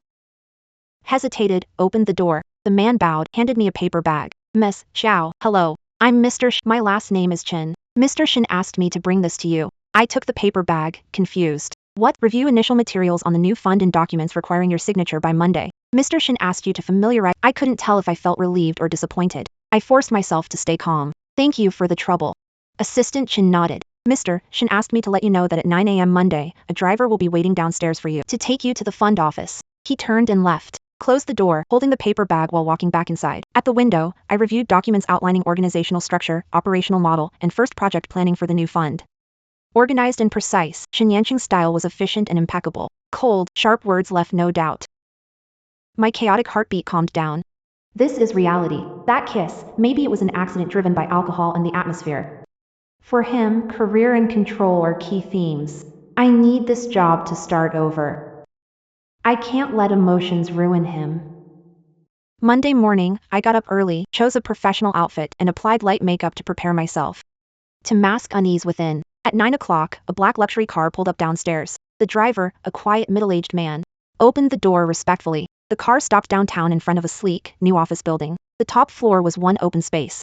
The decor was minimalist and modern, with a black, white, Clean lines, vast open views, overlooking a portion of the city. The air smelled of furniture and coffee. A receptionist escorted me to a spacious office. Huge floor-to-ceiling, Expensive office furniture. one wall of shelves empty, while the other Holds an abstract painting. Shin Yanqing stands back to the door, on the phone near the window. He's in a blue suit, standing tall and straight. Sun. Outlines figure in golden glow. He turns around at the noise. His gaze lands on me, sharp as ever in that moment. His scrutinizing gaze seemed to see through the calm facade I fought to maintain. But for a moment before he returned to his composed demeanor, he said something into the phone. I'll get back to you. He pointed at the chair across his desk, signaling me to sit. I sat, hands on knees, fingertips curled. He ended the call and put down his phone. He moved behind the desk and sat. The wide desk between us re-established a safe, professional distance. He spoke in a neutral tone. Are you getting used to the environment? I respond formally. Thank you, Mr. Shin. He seemed to raise an eyebrow ever so slightly but didn't correct me. The office team will join next week. Top priority, familiarize with the project quickly. Create a concrete marketing plan. He handed me a tablet with more detailed information and data. He said, Show a preliminary framework within a week. I took the tablet, trying to keep my voice steady and professional. Understood, Mr. Shin. We spent the whole morning discussing work. His thoughts stayed sharp, his standards demanding, each question cut to the core. I stayed focused, avoiding any slack. At lunch, he didn't suggest eating together. His assistant ordered food and sent it to my office. In the afternoon, I buried myself in work to numb emotions. But every time I paused, the feeling of last night's kiss and his deep, piercing eyes would rush uninvited into my mind. Before the end of the day, the line rang. His voice said, Come to my office. Took deep breath, straightened clothes, walked over. He was signing document. He didn't even look up. He said it's not a request, it's a notice. Cocktail party tonight with Ministry of Culture. Get ready, you're coming. I froze for a moment. A cocktail party? I wanted to find an excuse to decline. Mr. Shin, Such events make me feel uneasy and resistant. He looked up, gaze calm as he stared. His tone left no argument. Xiaosheng, this is work. You need to adapt. I looked at stern face. Suddenly, I realized that from the moment I accepted this job, I was already on the path he had set for me. There was no turning back. And no right to say no. I lowered my eyes and whispered, yes, Mr. Shin. He lowered his head and continued working. The driver is downstairs at 7. I stepped out of his office, my palms sweaty. I didn't have time to hesitate. I skimmed the tablet for information on tonight's banquet. Agenda for main guests by organizer. Then I picked up the internal phone and called the front desk. I tried to make my voice sound calm. Hello, this is Joe Sheng. Could you please contact a reliable styling team for me? I need to get ready for tonight's event. Budget follows usual standards. A polite response from the other end of the line. Sure. Putting the unfamiliar. The styling. Along with a full set of makeup products, I picked a sleek deep blue velvet gown, simple and understated, yet refined. It was bold enough to highlight my present. The makeup artist concealed my exhaustion and crafted an elegant look. As I looked into the person different from my usual self, there was a moment of daze. The reflection showed a woman whose gaze betrayed no reliance or fear. Outfit was like armor. Wrapping me up completely. 7 p.m. I showed up downstairs on time. The car was already waiting. The driver opened the door. Shin Yanqing was seated in the back, in a black tuxedo, white shirt, and bow tie.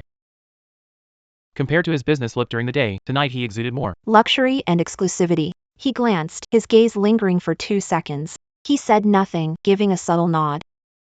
He said, good. The car glided toward the city's prestigious hotel. No words along the way. The car's atmosphere was stifling, making me I could smell the crisp scent of his aftershave mixed with the leather of the car, silently invading my senses. The banquet in the rooftop garden of the hotel. Shin Yanqing's arrival instantly drew the crowd's attention. He was one of the brightest presences tonight. People kept approaching to greet him, addressing him as Mr. Shin with a respectful tone. He nodded slightly, replied briefly, exuding distance. He always lets me step behind him. When introducing me to others, he calmly says, Zhou Xing, head of the new cultural fund. Someone would compliment. Miss Zhou, so young and accomplished. Others tested the waters. Mr. Shin, discerning, Ms. Zhou has sharp talent. All kinds of praises came. Sincere, probing. I tried to maintain a smile. Facing those curious gazes, I could feel that many people were intrigued by me, the suddenly appearing Mr. Chiao. When around Xin Yanqing, But no one dared to show disrespect. Xin Yanqing was chatting with others. his attention was always on. His focus never truly wavered. I made a quick trip to the restroom. Standing before the mirror, splashed cold water on my face. Stepping out of the stall, I bumped into a familiar face. Su Wanjun, he didn't expect this either. Meeting me here. He paused, looked me up and down, eyeing my clearly expensive outfit, and sneered. In an ambiguous tone, he deliberately emphasized 2 words, "Oh, Sister Qiao Xing, you've really changed a lot in just a short time. Already mingling in circles like this? Seems like Mr. Shin really values you, huh?" I looked at him coldly, unwilling to engage further, and turned to leave. But he blocked my way, lowered his voice, and spoke with venom. "Don't think climbing up the ladder means you've made it. Someone like Xin Yanqing, he's had all kinds of women around him. You're just a novelty to him for now. When he's tired of you, your end will be even worse than mine. If it were before, Those words hurt me. But now, I feel calm. I even find him pitiful." I spoke lightly, my voice utterly serene. "Miss Su, you have quite an imagination. But my work and personal matters are none of your concern. By the way, does Gu Shu Yuan know you're still flaunting his name in a place like this?" At the mention of Gu Shu Yuan, Su Wanqing's face turned pale, her eyes darted nervously, and her arrogance diminished. With the Gu family bankrupt and Gu Shu Yuan missing, being the soon-to-be Mrs. Gu is beyond awkward. I stopped looking at her and walked straight past her. The high heels clicked crisply and firmly on the marble floor. In the banquet hall, Xin Yanqing spoke with scholarly Minister Wang. When he saw me return, his gaze swept over me. It paused on my face. Introduced Minister Wang. He said, Minister Wang, this is Qiao Sheng, whom I just mentioned to you. Intangible cultural heritage. He was responsible for the state and inheritance of folk arts and crafts. There are unique insights. Minister Wang smiled at me. He said, Mr. Chiao, you're young and capable. Yanqing seldom praises others. What you've done is truly meaningful. Xin Yanqing paved the way for me, bringing me into the core circle. I composed myself and focused on conversing with Minister Wang. Thanks to prior research. My answers were well organized and clear, which earned me his frequent nods of approval. Xin Yanqing listened quietly, occasionally adding comments. A trace of approval flickered in his eyes. As the event ended, Xin Yanqing was surrounded by important figures. I stood on the terrace further away. Looking at city lights below, the night breeze brushed my cheeks. A glass of champagne was handed. Turned my head, saw Xin Yanqing. No idea when he slipped away. His voice, softer than usual in the night, asked me. Tired? Took the glass. Fingertips brushed cool fingers. A slight tremor ran through my heart. I said, I'm fine. We stood side by side, looking at the distant lights. Silence spreads. But it doesn't feel awkward.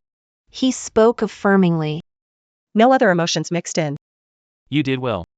He referred to dealing with Minister Wang and my evening performance. I said softly. Took a sip of champagne. Bubbles burst on my tongue. Mr. Shin gave this chance. He turned, eyes landing on my profile, deep and unreadable. He said, opportunities favor the prepared. You've proved yourself.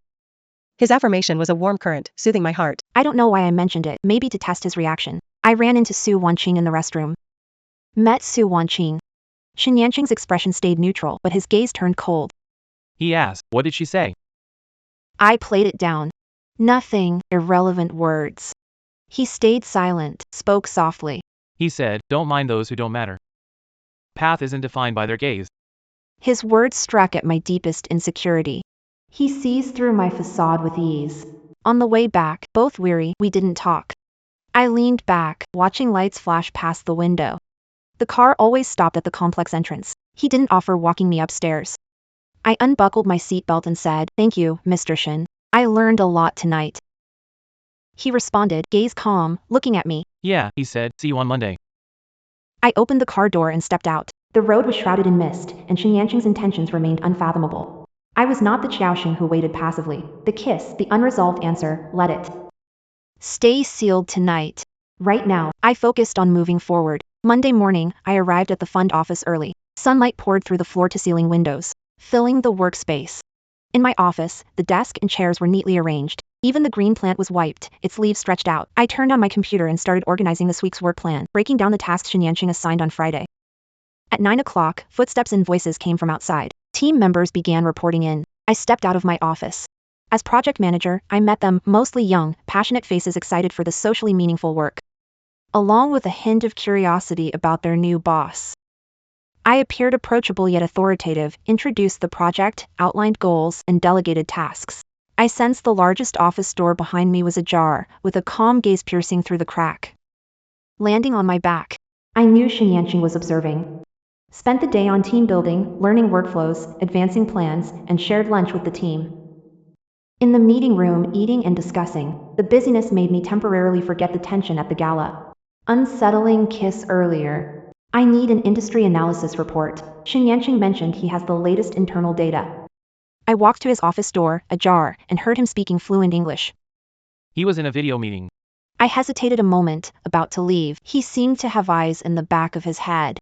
He paused the call, motioned for me to come in.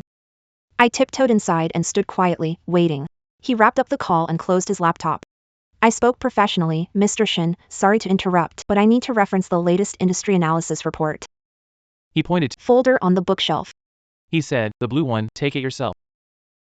I walked over and picked up the plastic folder. I said, thanks. I turned to leave. He stopped me, saying, hold on. I paused, turned back. He leaned back, hands folded, his calm gaze on my face. After a moment, he spoke. He asked, how's the team gelling? I replied, pretty well. Everyone's motivated, and their backgrounds match. He nodded, satisfied with my response. But the topic shifted. He asked if I slept well last night. My heart skipped beat. I lowered my gaze, avoiding his probing eyes, trying to keep my voice steady. Not bad, thank you, Mr. Shen. Silence fell over the office. Sunlight danced behind him, with specks of dust floating in the air. He spoke again, his voice deeper than before. Xiao Sheng, remember your current role.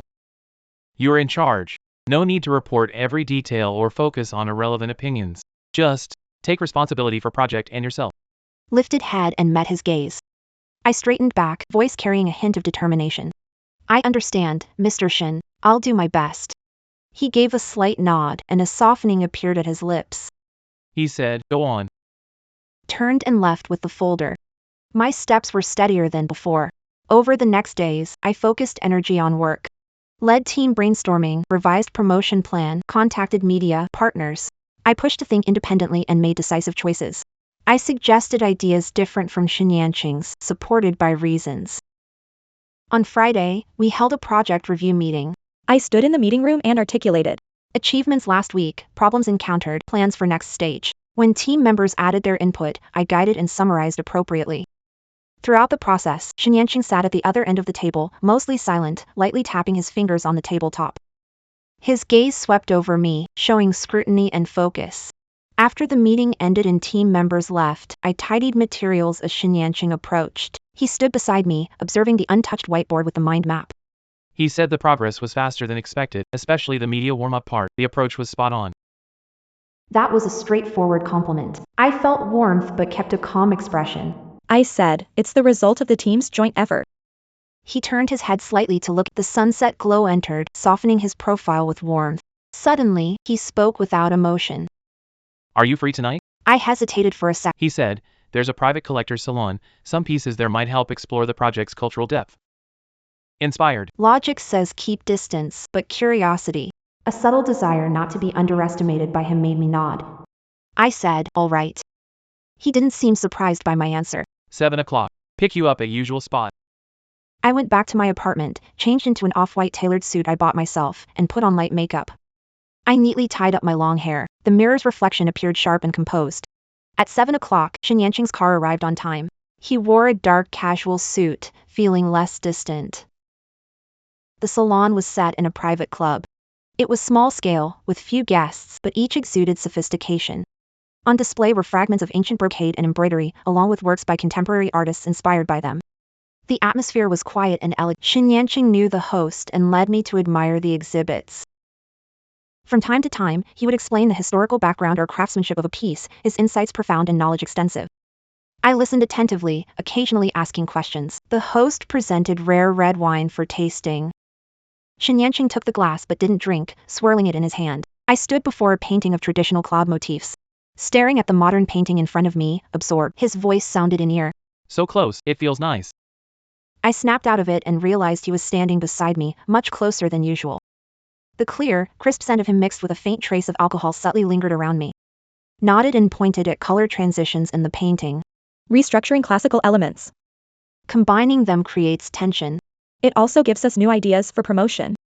He looked at me with a hint of admiration in his eyes, then subtly shifted his gaze downward to my neck. He said I have good taste. This necklace suits your outfit today. I froze and touched the chain on my neck. It's a platinum necklace with a pearl pendant, bought with my first paycheck. A gift I gave myself. I didn't expect him to notice details. I looked away, my heartbeat quickening. Thankfully, he didn't say more and just handed me the wine glass in his hand. He said, "Try it." It's pretty good. I stared at the wine, its ruby glow under the light, then looked into his mesmerizing eyes. Everything else seemed to blur. The glass he offered and those eyes, as if they could steal my soul. Under a mysterious spell, took the glass. My fingertips inevitably brushed against his, warm and dry. I lowered gaze and took a sip. The wine was rich and smooth, with complex fruit notes and a hint of oak spreading through my mouth. He asked, his voice low and deep. "How is it?" My voice was tense. "Perfect." We stood together, looking at the painting, exchanging soft words occasionally. No one disturbed again. There's a quiet, ambiguous vibe in the air, like water slowly heating up, silently surrounding us. Salon ended. Drove me home. I unbuckled my seatbelt to get out of the car. "Thank you for inviting me. Learned a lot." He stopped me. Xiao Sheng, I froze mid-action. Looked at him. Dim car lights cast shadows on his face, but his eyes were bright. Next week, the foundation will begin operations. You'll be very busy. I nodded. "I know I'm ready." He quietly stared at me for a long time, so long that I could almost hear my own heartbeat getting louder. Then he leaned in slightly. Close enough that I could feel the warmth of his breath brushing against my hair, his lips almost touching my ear. In a low, clear voice only the two of us could hear, he said, "Don't let me down." Then he leaned back and sat up straight again.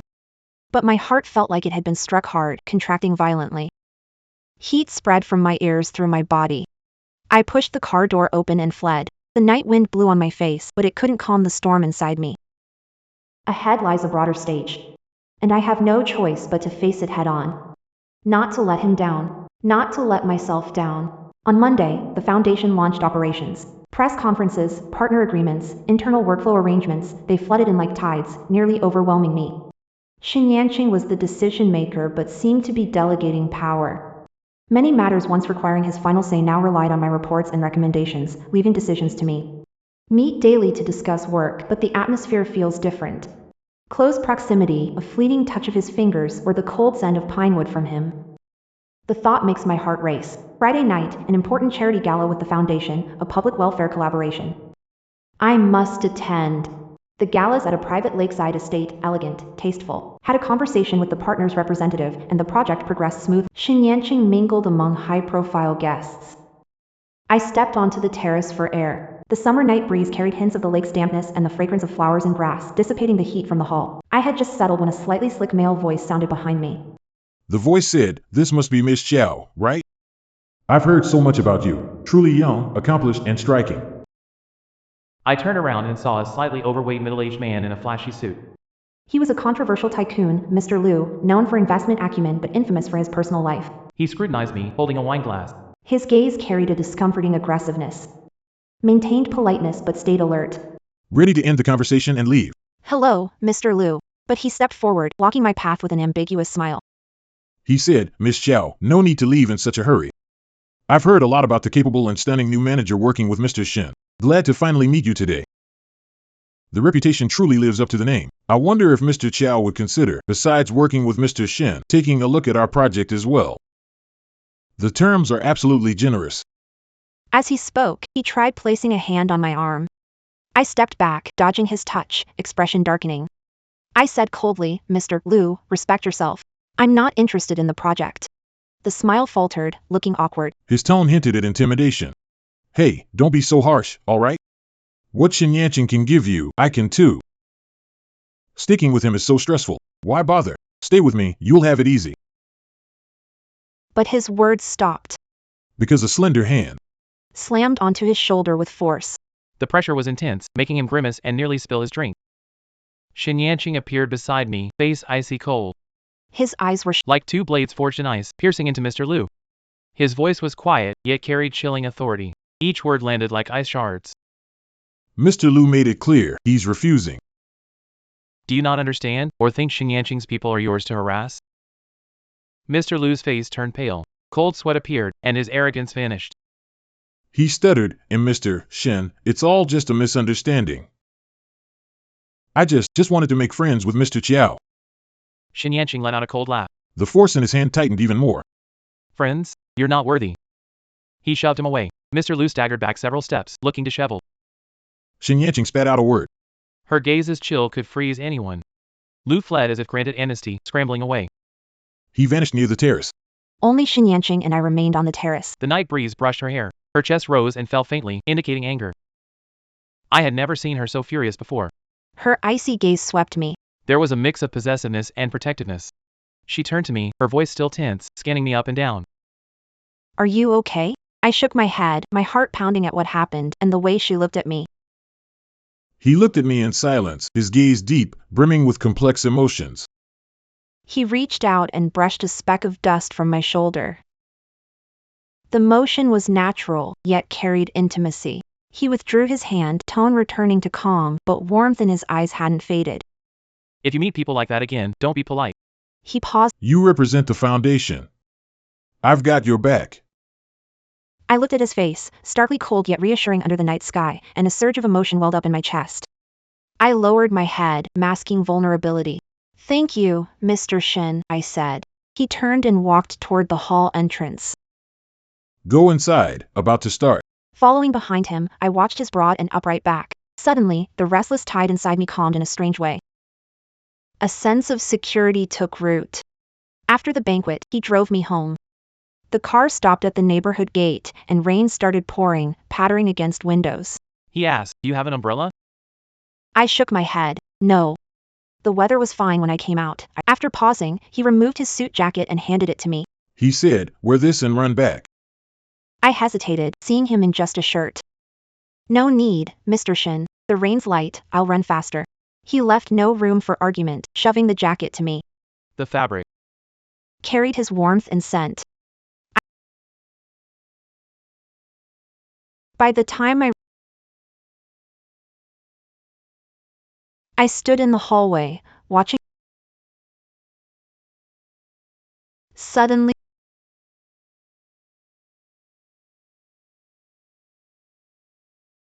Xiaoxing. I froze, looking at him. He looked at me with deep eyes, pondering before he spoke. His voice was low, but his words were clear. It struck a chord in my. It wasn't disappointment, just hope. The car window rolled up, and the vehicle drove into the night, disappearing. He was responding to the car ride's words, don't disappoint. The rain fell, and the night stretched long. Days passed as if in fast forward. The foundation's work hit its stride. The team operated efficiently. Our first cultural heritage promotion project gained social attention and media praise. I grew confident, handling matters skillfully. The man cowering under Gu Shuyuan's shadow was transforming before my eyes. Progress was undeniable, like shedding an old shell. News about Gu Shuyuan and Su Wanqing occasionally surfaced.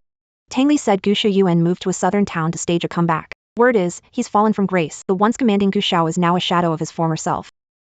Stuck in third-rate business circles, looked down upon. Hearing this, I feel nothing. 10 years of devotion turn into a sigh, fading in the wind. Su Wanqing is now a joke in the circle, failing to connect with rich heirs and facing repeated rejection.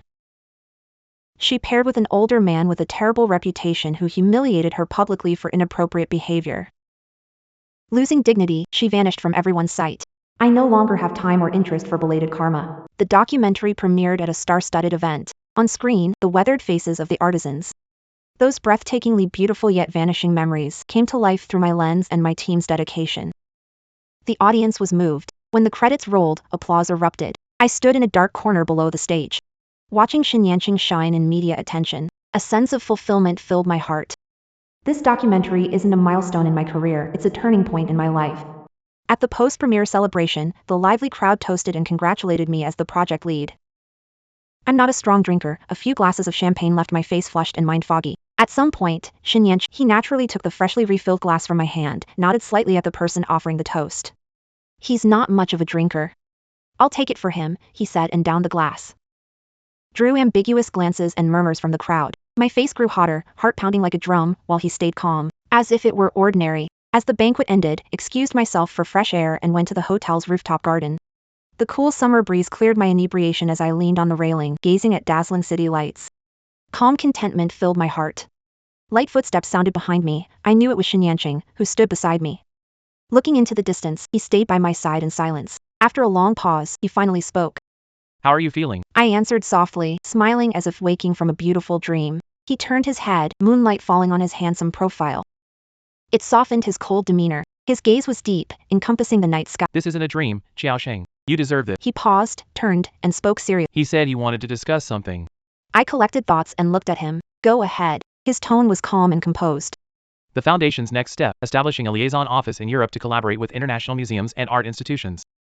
We'll bring cultural heritage projects to a wider audience. He paused. He emphasized the position's importance. It requires capability, vision, and trust. My heart started racing. I sensed what was coming. Locking eyes with me, he spoke, crystal clear. I've considered this. I want you to lead.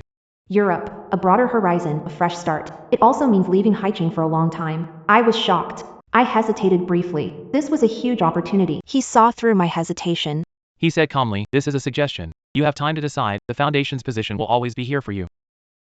Just then, my phone rang. It was Tang Li. I glanced apologetically at Xin Yanqing. He nodded, signaling to take the call. On the other end, Tang Li's voice sounded wistful. Xiaosheng, I heard some news. It's the final punctuation mark.